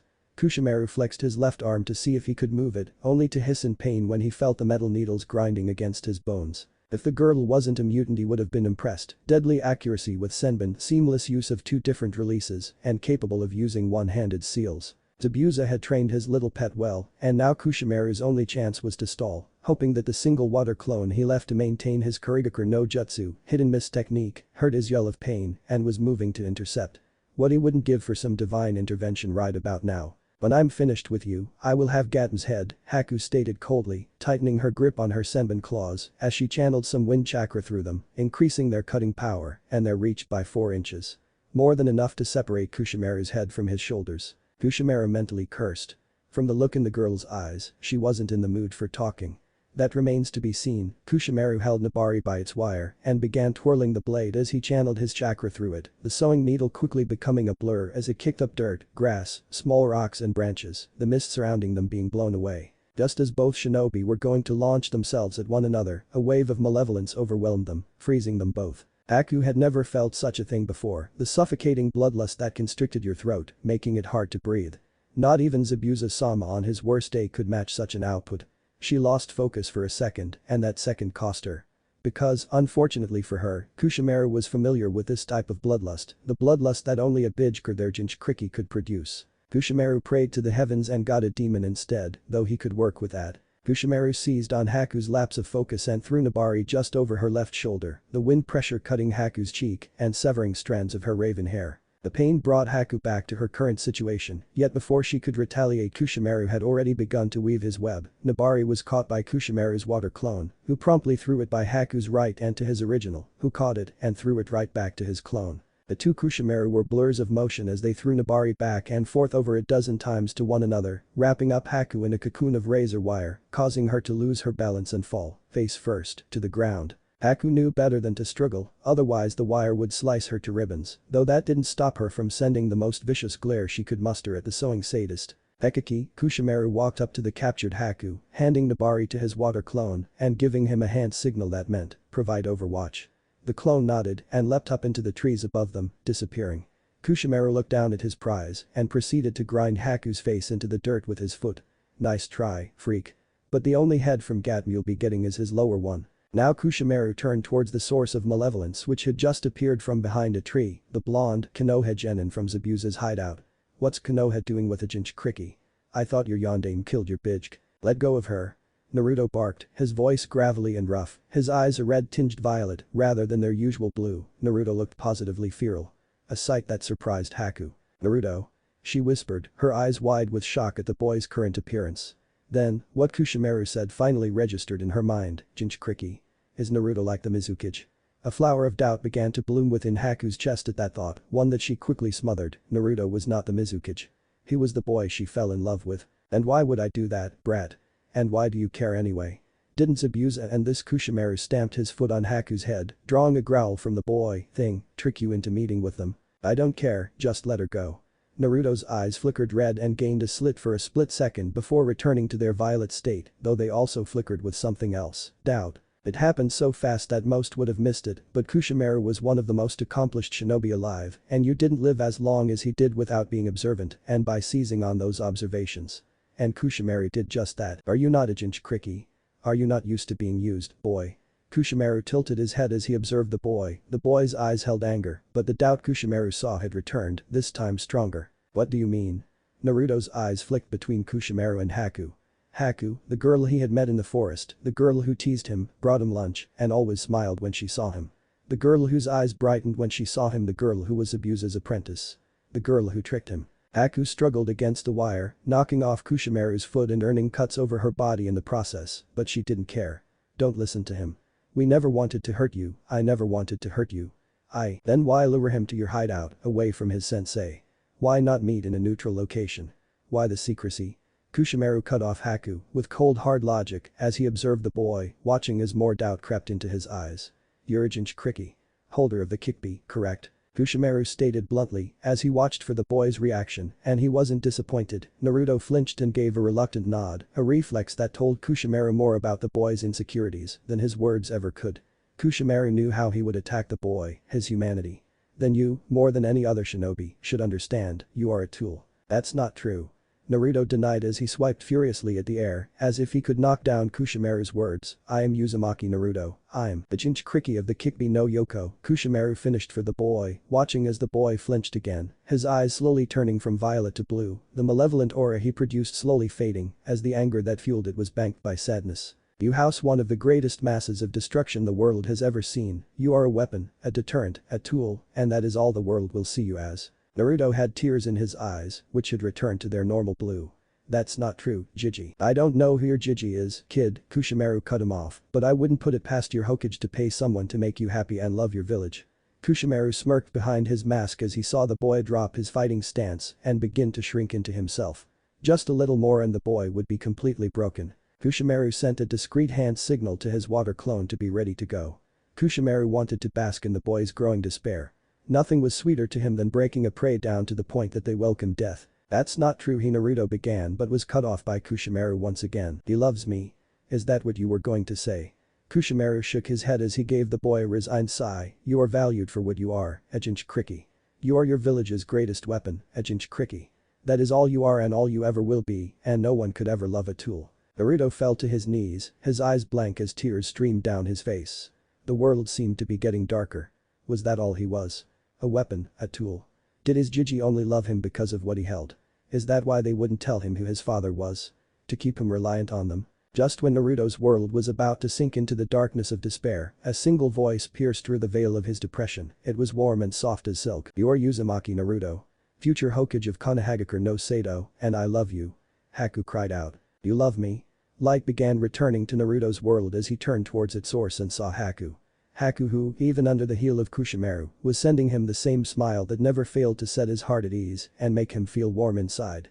Naruto looked into her eyes, those warm chocolate brown orbs that shone with love. Yes, I love you, Uzumaki Naruto, and that's why I want you to run. Please, save yourself. Haku begged, as she ignored the feeling of her warm blood soaking into her kimono. Ekiki, Kushimaru cackled, I'm afraid I can't let that happen.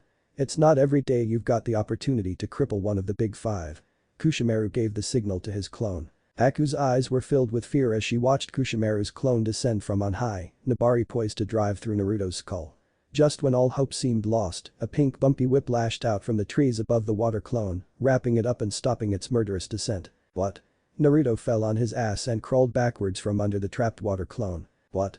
Haku stopped her struggling and stared at the pink whip that had saved her boyfriend.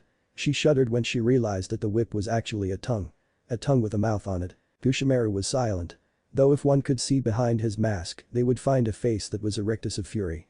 An expression which deepened as he watched the tongue secrete a white liquid that made his water clone's skin bubble and roil until finally causing it to explode into a shower of boiling water, leaving Nabari to fall and stab itself into the ground. The tongue retracted into the canopy with a wet slurp, causing the leaves to rustle. Needles are for sewing, not for stabbing, the voice of an elderly woman chided. A black blur jumped down from the canopy, landing in front of Naruto, and right next to Nabari, Shima, one of the two great toad sages of Mount Mamboku, had entered the battle. I'll be hanging on to this for you, she said as she picked up Nabari and rested it on her shoulder. This'll help me make a new vest for Bunta-chan. The forest was silent as the three shinobi stared at the toad, Naruto, in stunned confusion, Haku, in relief, and Kushimaru, in quiet fury. Naruto was the first to break the silence. You're the toad who was with that old man, Jiraiya, right? Naruto asked as he slowly got up and into a fighting stance, keeping his eyes trained on the madman that had nearly shishkabobbed him. Naruto swore he saw the man tense when Jiraiya's name left his lips. Yes, Naru-chan, my name is Shima, but you can call me Ma, the elderly toad answered kindly, as she, too, kept her eyes, as well as her sage senses, trained on the Kiri shinobi, waiting to see what his next move would be. Her eyes darted to the bound Haku and began to take in air and store it in the yellow sacs on her cheeks. Meanwhile, Kushimaru's mind was racing. How dare that toad lay its slimy hands on my Nabari? When I get my hands on it, I'll string it up by its intestines. Unconsciously, Kushimaru tensed his arms, shifting the ice needles buried in his forearms, sending shooting pains through his body and breaking the red haze settling over his eyes. Kushimaru took a breath and mentally assessed his situation. The toad summon has my sword and they mentioned Jiraiya, so it's safe to assume that he's on his way, but why is he here? The Kiri shinobi glanced at the boy, is it for the brat? Is Konoha so protective of their Jinchuriki that they have their last Sannin trailing him? Kushimaru mentally shook his head and reviewed his injuries, specifically, the two senbon embedded in his left elbow. Even now, his left arm hung limply at his side, though he could still move his fingers. Regardless, I'm in no condition to fight Jiraiya, the madman glared at the cause of his wounds, nor bring Gatm his cocksleeve. He resisted the urge to lift his foot and drive it through Haku's skull, though that didn't stop him from pressing down with his foot and grinding her head into the dirt. It does no good to kill your meat shield, but that doesn't mean you can't tenderize it. Hey. Stop that. Naruto roared, his eyes flashing red as he stepped forward, only to be stopped suddenly. What? He looked down to find a small purple hand gripping his pant leg. Old toad. Don't. He'll get what he deserves soon, Shima stated firmly, her yellow eyes narrowing at Kushimaru. Her yellow vocal sacs had expanded to the size of golf balls. And what do I deserve? A mansion and Tsuki no Kuni. Kushimaru joked as he looked up and continued to grind Haku's head into the dirt, receiving small grunts of pain for his efforts. This is the least you deserve, you little mutant. If you hadn't interfered, Zabuza would be dead. Speaking of, his eyes flicked to the right where he could see Zabuza, still tied to a tree with Kubikarubj lying broken at his feet. The once mighty weapon now nothing more than its handle and a foot of blade. I need to recover Kubikarubj and finish him off. Kushimaru focused on Nabari, and I might have to leave Nabari behind, something that would make Yondaime Sama furious. Especially leaving it in an enemy village's possession. Kushimaru repressed a shudder at the thought. No, you deserve a good spanking. Shima barked, now get your foot off the girl and get before you get one. Kushimaru cocked his head, curious, as he stopped grinding Haku's face into the dirt, and why do you care? This little freak, Kushimaru gave Haku a light stomp and jabbed his right thumb towards Abusa, is the accomplice of Akiri missing Nin, making this Akiri matter. Kushimaru lowered his arm, resting his right hand on the two senbon in his elbow, as he gauged the distance between him and Zabuza, about 50 yards. Shima saw Kushimaru's hand on the senbon and tightened her grip on Naruto's pant leg. When tadpoles are in danger, I make it my matter. So Konoha would risk war over the lives of two criminals.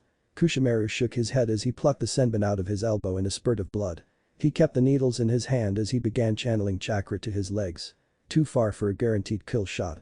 Distraction it is. No, Jiraiya wouldn't risk war over that, Shima began, raising her voice over Naruto's protest of all toad. Though Kiri isn't in the position to wage war now, nor in a few years. Now you best leave before Jiraiya gets here, Shima finished by sending a smirk that dripped with smug confidence toward the swordsman. The confidence she didn't feel as she sensed the buildup of Kushimaru's chakra, but not the approaching signatures of her husband and Jiraiya. Where are those two? Perhaps not, Kushimaru said as he raised a senbon to his face, watching drops of his blood slide down the metal to stain his fingertips, but who's to say Kiri will stand alone? It wouldn't be the first time that Kiri has had help in destroying another nation. Kushimaru took notice of Shima's bulging cheeks. Wind technique. Water. Probably not an area of effect. Something precise. Kushimaru looked down towards his captive, something that won't hit the mutant. Gumo and Iwa, Shima spat as she flared her chakra and glared at the madman. Hurry up, ha. She thought. Kushimaru shrugged off the look as he slipped the senbon between his fingers. Kumo, Iwa, or maybe some of the smaller villages. Konoha is the top dog, and a pack of underdogs will always be waiting to throttle you. Though you can avoid that, Kushimaru trailed off, leaving the thought dangling there like a baited hook waiting for a bite as he continued planning. But what's my follow-up? Kushimaru studied Shima's stance and saw her hand grasping the Jinchuriki's pant leg. That will work. Shima saw the ploy for what it was, but decided to bite to keep the man talking and buy more time. And how could we do that? By letting you go. She asked, ignoring Naruto's protests, as she kept her sage senses honed on the man's chakra to predict his next move. Her eyes flicked to the left, seeing the only cover available for Naruto was some bushes near Zabuza. No, she scolded herself, I'm not throwing a tadpole near a wounded toad when there's a stork. Shima cut off her thought when she felt Jiraiya's and Fukasaku's chakra rapidly move towards them from Zabuza's direction. Yes, she cheered, about time, you old coots. Kushimaru began kneading chakra in his stomach. That, and allowing me to complete my mission. Then we can go our separate ways without further bloodshed. I'll even tell my cage that Konoha helped eliminate Zabuza and capture his apprentice. I assure you that Yondaime Sama repays his debts handsomely. Kushimaru finished his offer, lowering his right hand and rolling his wrist. No. Haku yelled as she struggled against Kushimaru's foot, twisting her neck left and right, thrashing her body, feeling new cuts open up on her body as the razor wire sliced into her. You can't let him kill Zabuza-sama. Quiet, Kushimaru growled as he pushed down on her head. You'll get yours soon, he thought darkly. And what about the girl? What happens to her? Shima asked, sensing Fukasaku's chakra flare twice. 2 minutes. It will be serving a new role for one of Kiri's allies, he answered as he curled his left hand's pinky and ring fingers, followed by straightening his index and middle fingers, a half-rat seal. How about a trade? Your sword, she waved Nabari as she kept her eyes trained on the two senbon, for the girl. This doesn't have to be messy. Shima felt her husband repeatedly flare his chakra. 1 minute. Kushimaru smiled behind his mask as he puffed out his chest, stepped off Haku, and walked a couple of feet to his left. I'm a proud shinobi from the village of the Bloody Mist. I love it when things get messy. Kushimaru tilted his head, an innocuous action that sent the toad and swordsman into a flurry of motion. Kushimaru flicked his wrist, sending the two senbon toward the back of Haku's skull as he pushed off the ground and charged the toad boy, feeling a burst of wind brush past him as he slid his mask to the right, revealing a pale mouth. With great pain, he raised his left hand to his lips. Suiton. Suiton no jutsu, water style. Water bomb technique, he thought as he fired a high-pressure stream from his lips and towards Shima and Naruto. The toad sage threw Naruto into the bushes as she blew a strong gust of air over Haku's head, deflecting the senbon and sending the girl tumbling away, just before Shima was tumbled away by the deluge of water from Kushimaru's jutsu and crashing through a tree. However, she kept a hold of Nabari. Kushimaru smirked as he sent the toad crashing through the forest. He ended the jutsu and let his left arm fall limp, feeling nothing. Still, he didn't dwell on it as he placed his mask back, pivoted to his right, and turned towards Zabuza's location, only to see a dissipating cloud of chakra smoke and 13 Narutos standing next to the bound demon. One of them went over to Kubikurumjim, picked up the broken blade, pointed it at Kushimaru, and yelled, "Charge." 5 clones followed the order. "This brat," Kushimaru snarled as he met the charge head-on.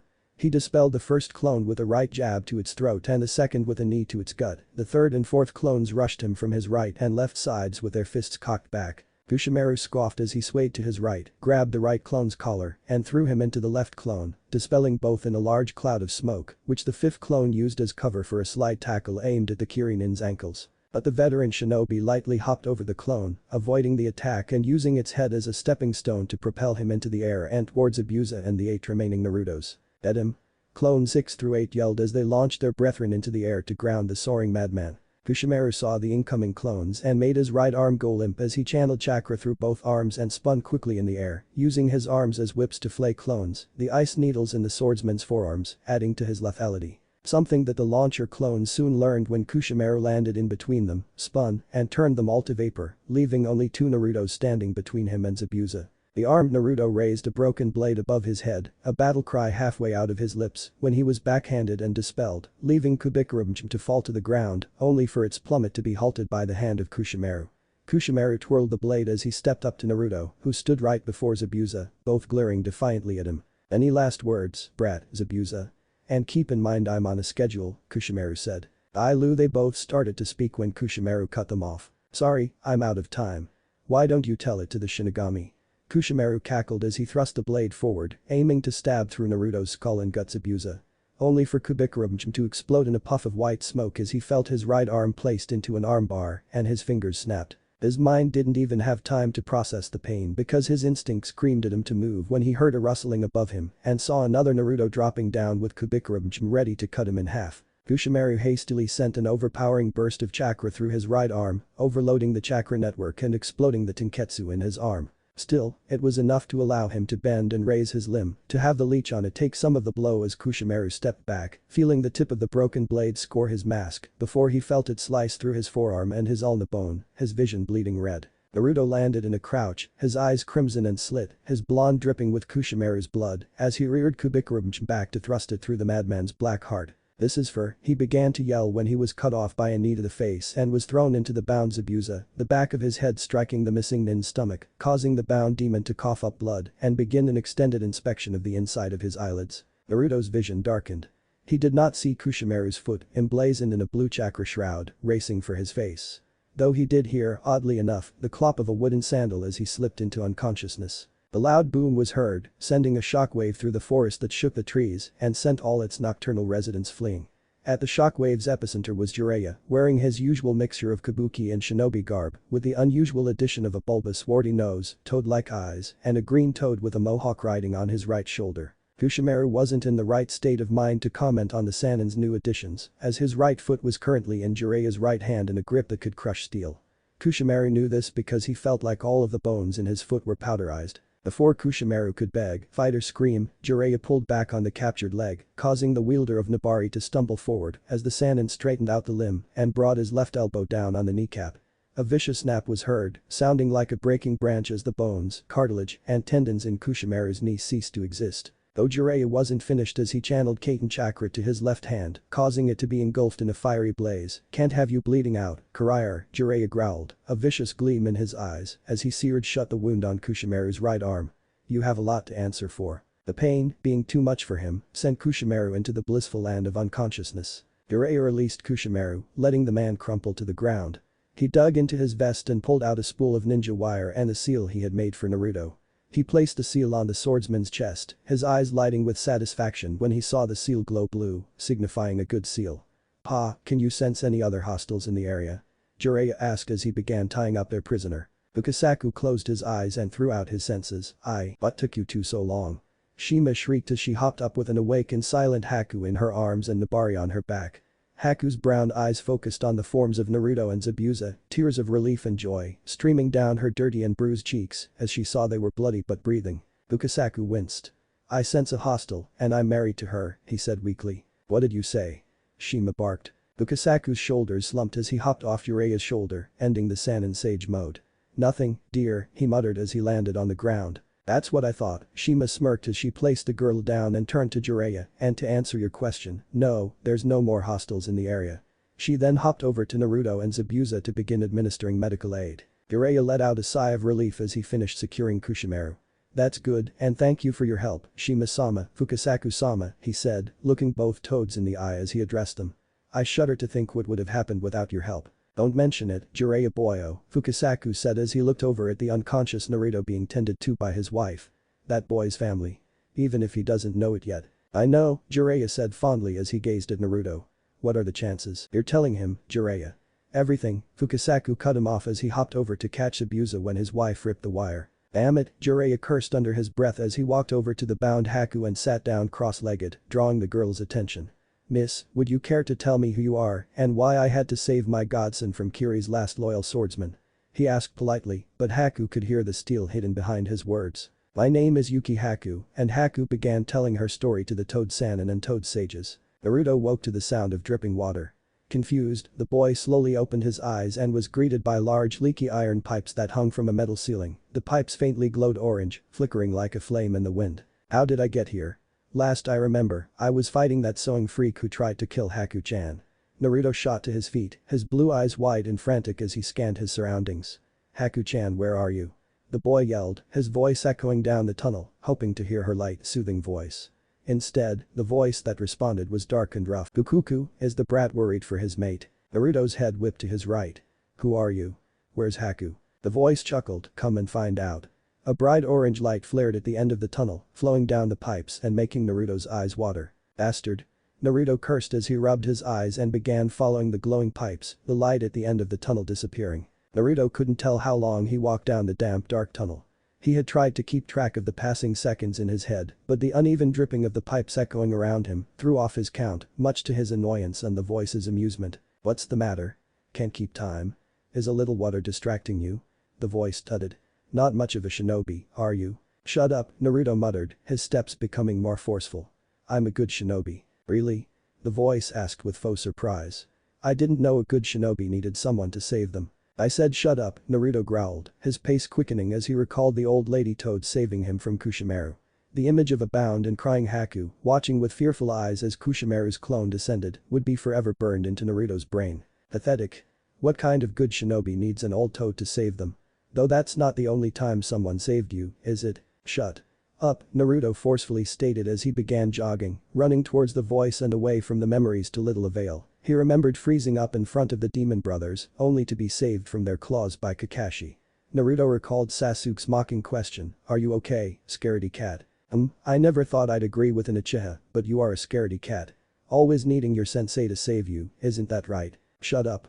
Naruto roared, his eyes shut as he sprinted down the tunnel, water splashing and splattering off the walls as a dim glow appeared at the end of the tunnel, making it lighter. Though Naruto didn't notice this, he was lost in the memory of Iruka's tear-stained face hovering over his own. The man had protected Naruto from a windmill shuriken thrown by the traitorous Mizuki. The voice scoffed. "My least favorite of your life and death situations, insulting how that ingrate could confuse a sniveling whelp for me." The voice roared as a wave of killing intent rushed forth and made Naruto freeze, pausing his mad sprint and making him faceplant into the cold, unforgiving ground. Naruto felt like he couldn't breathe, like he was at the bottom of the ocean, with a mountain pressed down on his chest. Zabuza and Kushimaru's killing intents combined couldn't hold a candle to the crushing force Naruto was feeling. The voice darkly chuckled. "That's a good little ninja, groveling before your betters. But it's rude to speak to someone without looking them in the eye." The killing intent lessened considerably, making Naruto feel like he was treading choppy waters rather than drowning. "Now, get up," the voice commanded. Naruto gasped as he rolled to his back, taking deep, shaky breaths as his blue eyes focused on a crimson-slitted eye that was larger than him, that was embedded in a furry orange fox head that was bigger than a small house, a head which housed white fangs taller than a full-grown man. Naruto's breath hitched as his mind registered what he was looking at. "You're the Dick B?" "Why yes, I am." The Kyuubi grinned as it sent another wave of killing intent towards the boy, less intense than the first, but enough to make the boy short of breath. I told you to get up. Naruto shot to his feet, his eyes wide and frightful as they darted to and fro, looking for an avenue of escape. He was in a large room with a giant cage featuring hundreds of thin bars and a piece of paper acting as the lock. Wait, cage. Naruto took a breath and looked beyond the bars to see the towering form of the Kyuubi, its 9 tails lazily waving behind it. Naruto felt a surge of courage flare in his gut at the sight of the mighty bitch behind bars. You think you can order me, damn fox, I'm not the one trapped in a cage.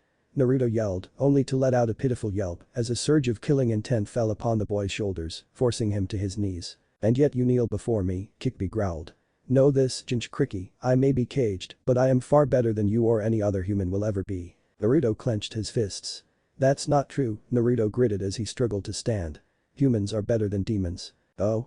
And was it demons or humans that sealed me within you, making you a weapon, Jinchuriki? The fox asked mockingly. The fourth sealed you to protect the village, the boy stated as he rose to his feet on shaky legs, his blue eyes glaring fiercely into the fox's red ones. And I am not a weapon. I am Uzumaki Naruto.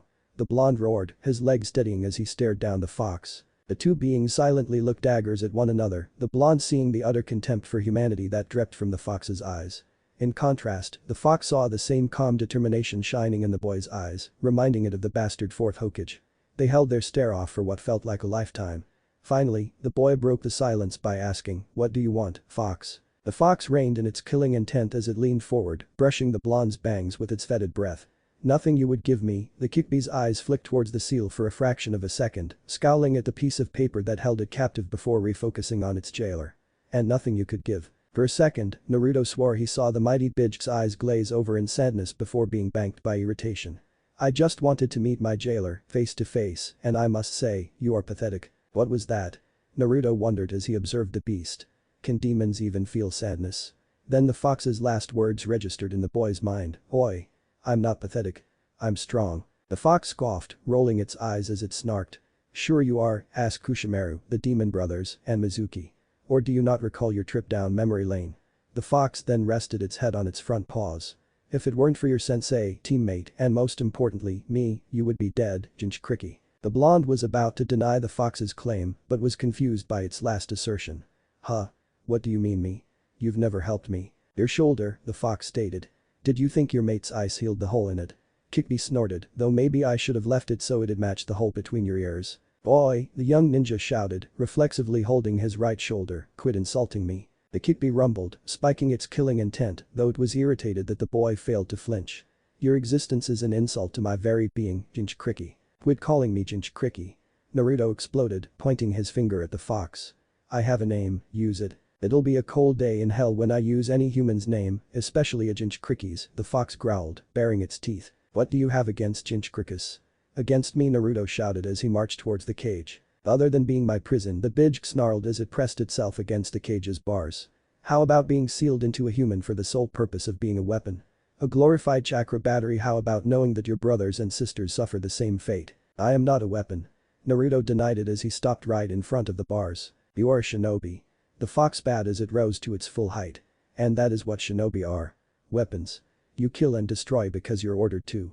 And they made me your tool, and for that, I will always hate you and your kind. Now, beggin'. The Kyuubi roared towards the boy, sending him tumbling away from the cage, down the tunnel he came from, and into the waking world, leaving the fox to stew in its rage and sorrow. Scene change. Naruto shot up, gasping, his blue eyes wide with fright as his ears pounded with the rush of blood. Instincts forged through years of training forced him to scan his immediate surroundings, finding that he was in a familiar room, the guest room in Tazuna's house. The blonde slowly released a held breath in his chest as he tried to calm his racing heart. Was that a dream?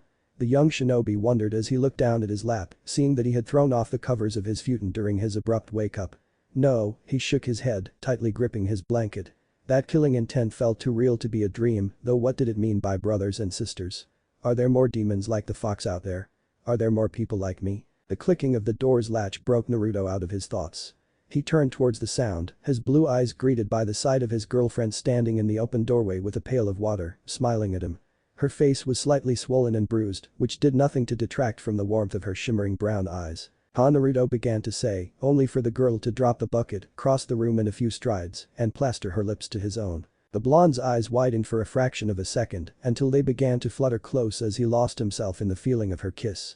Naruto couldn't tell if the kiss lasted seconds or hours, though he could say for sure as Haku drew away that the kiss was better than their last one. "Wow," Naruto gasped, opening his eyes. Haku giggled, her face slightly flushed as she cupped Naruto's cheek and began rubbing his whiskers. "Yeah, wow." Naruto leaned into her hand. "Can I ask why you kissed me?" Naruto asked, though he quickly amended his question, "Not that I mind." Naruto then threw a bright grin her way, "I really don't mind." "I'd hope so. It would worry me if my boyfriend didn't like kissing me," Haku teased, trailing off as she bent down towards Naruto's ear, her lengthy black hair curtaining them from view as she whispered, "Because I really like kissing my boyfriend." She punctuated her statement with a kiss on Naruto's neck, drawing a moan from the boy. Haku pulled back, a satisfied smile on her face as she returned to rubbing her boyfriend's whiskers, a therapeutic gesture for both of them. Naruto sent a shy smile toward Haku, his face burning red as his pupils began to dilate. He drank in her form until he noticed the bandages wrapped around her upper arms that disappeared under her pink kimono. Naruto's smile evaporated as he remembered how his girlfriend got those injuries. "Haku-chan, are you okay?" he asked as he grasped her hand, stopping her ministrations. Why wouldn't I be?" she asked as she followed her boyfriend's eyes, seeing them focused on her bandages. "Oh," she gasped, releasing his cheek and placing it on her chest. "You don't have to worry, Naruto-kun. Shima-sama dressed my wounds and assured me there wouldn't be any scars," she reassured the boy with a smile. "Oh, that's good," Naruto smiled, though her answer reminded him of their amphibian rescuer. "Shima's the old lady toad who saved me, right? By the way, what happened?" "I know the Kushimaru knocked me out," Naruto trailed off as he looked away from Haku, the images of his failure in saving her and Zabuza flashing in his mind. He wasn't allowed to stew in shame for long as he felt Haku gently grab his chin and tilt it towards her. Haku looked Naruto straight in the eyes, her brown orbs shimmering with tears, a grateful smile on her face. "Naruto, you protected Zabuza-sama. You stole Kushimaru, placing yourself in danger," Haku sobbed. "Even though I lied to you." Her tears began streaming down her face as guilt gripped her heart. "I'm sorry." She let go of Naruto's chin, turning away from him as she made to stand up. Haku was cut off as Naruto pulled her into his chest. "I love you, Haku," Naruto said into her ear as he wrapped her in his arms. "And I forgive you." Haku's eyes widened as she tightened her grip on Naruto's shirt and soaked his shoulder with her tears. They held each other for a few minutes, with Haku's sobs subsiding until she finally placed her hands on Naruto's chest and pushed herself up, staying in Naruto's arms as she looked down towards her boyfriend. Naruto looked up at his girlfriend, taking in her red cheeks, puffy eyes, and messed up hair. He got struck with a sense of déjà vu, which made him chuckle. Haku arched an eyebrow. "What's so funny?" "Just reminded of our first date," Naruto explained as he stroked her hair. "You're beautiful, Haku-chan." "I remember," Haku blushed, a fond smile on her face. A smile that soon turned sensual as she lifted her right leg, straddled Naruto's hips and slid her left hand from his chest to the back of his neck, threading her fingers through his blonde hair, "Though I forget what I did after your compliment." She leaned down, her breath brushing his lips, whispering, "Could you remind me?" Before Naruto could act, he and Haku froze at the sound of perverted giggling. You were right, Kakashi-kun, this boy is a goldmine. And those notes you took, you'll be getting a writing credit in my next book. Thank you, Jiraiya-sama." Slowly, Haku and Naruto looked to the open doorway, finding two of the most fearsome shinobi Konoha has produced, Jiraiya of the Sannin and Kakashi of the Sharingan, furiously scribbling in notepads and giggling. "Go on, don't mind us," Jiraiya motioned for the couple to continue with a wave of his hand. "Yes, please don't stop on our account," Kakashi gave the two teens his patented eye smile. The two teens looked away from the door and towards each other, noticing that both faces were doing remarkable impersonations of lobsters. Jiraiya and Kakashi quickly left the doorway, cackling as they fled downstairs to avoid the futon, pillow, hail of eye senbon, and a pair of sandals that peppered the hallway wall. A few minutes later, Naruto and Haku walked down the stairs, where they found the rest of the shinobi gathered around the dining room table. Jiraiya was sitting at the head of the table, a stoic expression on his face as he read from a scroll. Kakashi was seated on one side of the table, leaning back in his chair and reading from his orange book. Sitting across from Kakashi were Sasuke and Sakura, with Sakura staring longingly at the Uchiha, while the boy in question was studiously ignoring her and throwing cautious glances towards their last table guest, Zabuza. The former demon of the mist sat opposite Jiraiya, sporting crossed arms, a scowl, and more bandages than usual, with a repaired Kubikura leaning against the table. "Good afternoon, Zabuza-sama," Haku greeted her master as she sat beside his left, while Naruto sat between her and Kakashi. "How are your injuries?" Zabuza's scowl softened. "They're fine," he rolled his shoulders and flared his chakra a bit sore, but I can finally channel chakra now. The missing nin then looked towards Naruto. Hey brat. Naruto's eyebrows twitched. Yeah, no brows. Zabuza's non-existent eyebrows twitched. He had a barb on his tongue when he spied the slightest narrowing of Haku's eyes. Zabuza sighed, swallowing his retort before continuing, I just wanted to thank you for helping with Kushimaru. It's no big deal, Naruto replied, scratching the back of his head. It was the right thing to do. Zabuza scoffed. The right thing to do? That isn't a line a shinobi says. Well, it's a line that this shinobi says. Naruto stood up and jabbed his thumb at his chest as he stared Zabuza straight in the eye. And I'll say it till and after I become Hokage. They held the stare for a couple of seconds before Zabuza chuckled, you know what, kid, you may just do that. Hopefully, Haku and I will be right there to see it. Zabuza then turned his attention to the eldest shinobi, who was looking at Naruto with a proud gleam in his eyes. Jiraiya-sama, what's the word from the Hokage? Jiraiya held up the scroll in his hands. Our Hokage is willing to hear you and Haku out, particularly Haku. Jiraiya coughed as he held up the scroll like a town crier about to read a proclamation, and I quote, I can't wait to meet my grandson's first girlfriend. Treat her like a gentleman. Or I'll tell your AM-chan to ban you from Ichiraku's for a month. Everyone got a good laugh at the blushing young couple. Jiraiya waited for the table to settle before he adopted a more serious expression, though your meeting will have to wait till we deal with Gaten. He rolled up his scroll and slid it to Kakashi. So Sandaime-sama wants us to eliminate Gaten? Kakashi asked as he opened the scroll and scanned it, his one visible eye widening as it got to the bottom of the scroll. He wants my genin to participate. Sakura gulped. Hokage-sama wants us to kill Gaten. Sasuke grunted as he rested his chin on his laced fingers. Naruto remained silent, though the sudden tensing of his shoulders and the slight curling of his lip told the veteran shinobi all they needed to know of what he thought about the Hokage's decision. Jiraiya nodded as he addressed Kakashi. He thought it would be a good opportunity for your team to get their first kills in a safe environment. In addition, Sensei's worried about Gaten's ties to Kiri. He doesn't want the current Mizukage to get a foothold so close to Hai no Kuni. I see, Kakashi rubbed his chin. Do you know where Gaten's base of operations is? Yes, I've had my summons trailing his goons. Gaten's got a warehouse near the docks that must be neutralized, but his main base is the daimyo's castle on the north shore. My summons count his men at around 5 dozen. Jiraiya looked towards Zabuza, does that sound right? Yeah, though we'll have to go tonight, Gaten's a rat. When Kushimaru doesn't show up, he'll flee, Zabuza advised as he placed his hand on Kubikurum's pommel. Speaking of, what happened to Kushimaru?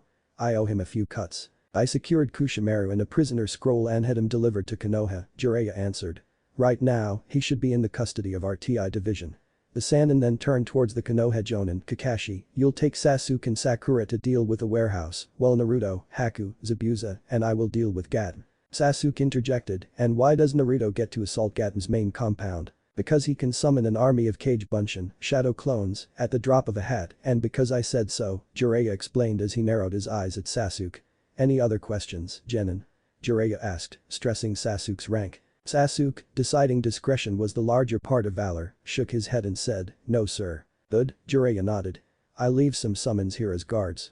In addition, I want Naruto to leave a team of 10 clones scattered across the house, using the Henge no Jutsu, transformation technique, to disguise themselves as household objects, just in case. Seeing Naruto's nod, Jiraiya addressed the group, we move out in 20 minutes. Jiraiya stood up, pushed away from the table, and walked towards the front door. Hey, old man, a voice said from behind him, causing the elder shinobi to stop at the door.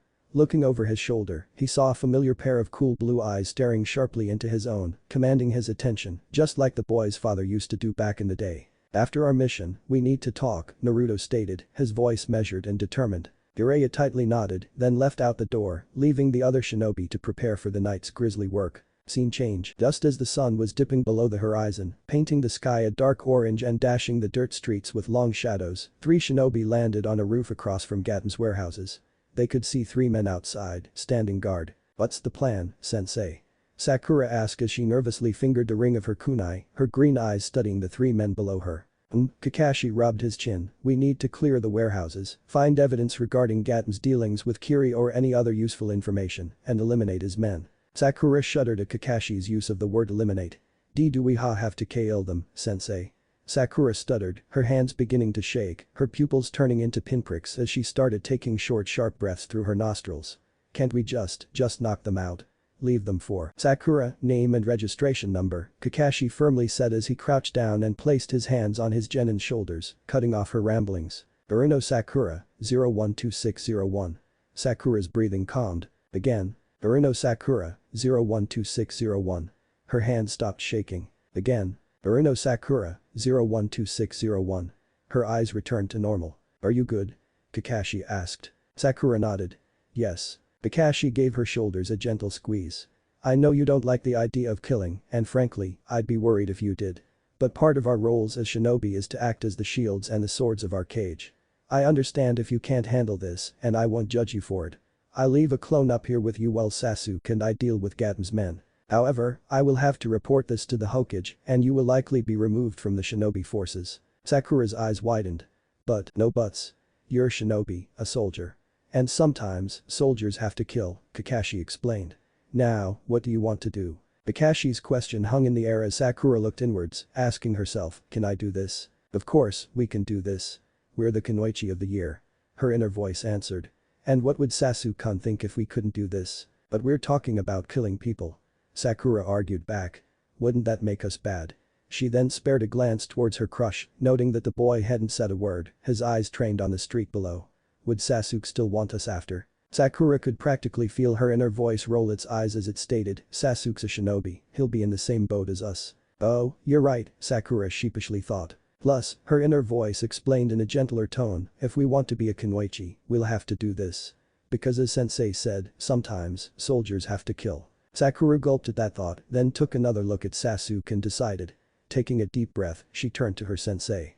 I can do this. Kakashi patted her on the shoulders as he stood up. Good. Know that after this, my door will be open for you, or you can speak to a member of the Yamanaka clan. Kakashi looked over his shoulder, the same goes for you, Sasuke. Sasuke grunted, his eyes tracking the goons, a kunai gripped tightly in his right hand. Kakashi restrained from sighing as he walked to the roof's ledge. Now, the Jonin said, his visible eye hardening on the three guards, here's the plan, honey trap. Scene change. Nibui leaned against a warehouse, picking at the dirt underneath his nails with the tip of his tanto. I'm bored, Namakimono yawned, scratching his long hairy forearms as he lazily scanned the empty streets. The villagers knew better than to walk by Gatom's warehouses, especially at night. Nibui grunted in agreement while grooming when he felt a tap on his right shoulder. What, Akio? Nibui grumbled as he turned towards the third guard. Akio pointed down the street. Look. Namakimono and Nibui followed the man's finger, their eyes lighting up as they landed on the svelte form of a young, black-haired woman wearing a red kipao dress. She was taking small, shuffled steps, her head down as her long hair hid her eyes. Well, looks like the entertainment's arrived, Nibui quipped as he pushed off the wall, walking out into the street and stopping in front of the woman, startling her. Hello, what's a pretty thing like you doing out so late? Are you lost? He asked, leaning forward and leering at her. The woman yelped, squeaking like a mouse, as she stumbled backward and ran into the arms of Namakimono. She looked up into the goon's black beady eyes, her green eyes wide with fright. Hey, it's alright, the long-armed thug cooed as he tightened his grip on the lady. Why don't you let these kind uncles help you? The woman lowered her head, her green orbs curtained by her dark locks as she fell deathly silent. Nibui chuckled. I'm not hearing a no. The large brute locked eyes with his comrade and jerked his head towards a nearby alley. Namakimono nodded, a salacious grin on his face as he dragged the unresistant woman towards the dark alley, followed by Nibui. Neither man saw a shadow descend on the third guard, Akio, as they exited the street. Namakimono pushed the lady against a wall, placing his knee between her thighs as he pinned her arms above her head with his left hand. The goon was surprised when the woman wrapped her legs around his waist. Looks like we got a kinky one, Nibui joked as a man with gray hair glared down at him unnoticed. Looks like, Namakimono agreed as he leaned towards her. Now, give us a kai. The woman's head shot forward, her large forehead striking the goon on the tip of his chin, cracking his jaw, scrambling his brain, and making him bite down on his tongue so hard he chomped it in half. Reflexively, the thug released the lady's arms as his legs gave out and crumpled to the ground, the girl following him down as she wrapped her hands around his throat. Nibui made to grab her when Kakashi dropped down behind him and snapped his neck with a sharp crack. A similar crack, though duller, was heard a second later. Kakashi observed his student as she sat on the corpse, staring down at her hand still around its throat. She didn't even notice that the henge, transformation, around her had faded, returning her hair to its natural pink and her body to its coltish appearance. Kakashi was about to say something when he saw Sakura slowly release the man's throat and stand up on shaky legs. She walked 2 steps and promptly vomited in the alleyway. The Jonin looked upon her with a mixture of sadness and understanding as he watched Sakura empty the contents of her stomach. He had vomited after his first kill. He stood there, waiting for the genin to finish, resisting the urge to comfort her because the mission came first. When the girl's retching subsided and turned into shallow breaths, her commanding officer asked her, "Are you good?" The young Kunoichi spat out some remaining bile, then looked deep into her commanding officer's eye, seeing no judgment nor pity, only concern. The genin took a shuddering breath before straightening her back. "I'm good." The jonin nodded. Returned to the roofs and watched the back entrance of the warehouse. Sakura quickly channeled her chakra to her feet and climbed up the nearby wall. Kakashi watched her disappear over the roof, then crouched near the corpses and observed their faces, committing their looks to memory. When he was satisfied, he stood up and summoned a shadow clone.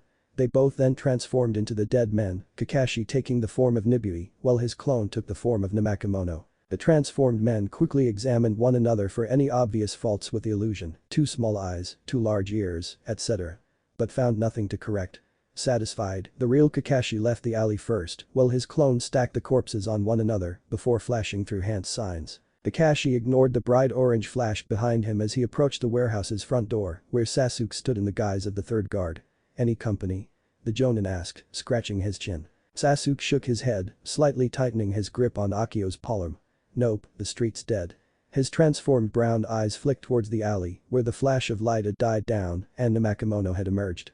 "And how was your company?" "She was good," Kakashi grunted as he opened the front door and walked inside the warehouse with Sasuke silently trailing behind him, leaving the palm leaning against the wall. The first thing that greeted the two transformed ninjas was the pungent smell of chemicals, followed by laughter from a room at the end of the hallway. "No fire," Kakashi whispered to his student as they walked down the hallway, approaching the sounds of laughter. "Understood," Sasuke answered, his voice equally low, as they walked by a wide doorway covered by thick black curtains. Curious, they stopped and slightly parted them, seeing the warehouse floor and finding Gaten's drug operation in full tilt. They observed men in cloth masks and rubber gloves working at tables where they appeared to be soaking and straining some white mixture and turning it into a white paste. "What are they making?" Sasuke asked as he watched one man take some of the paste and mold it into a brick. "Cocaine," Kakashi replied as he scanned the room and saw a windowed office overlooking the warehouse floor. "It's a stimulant derived from a plant found and grown in southern Cha no Kuni. It's highly addictive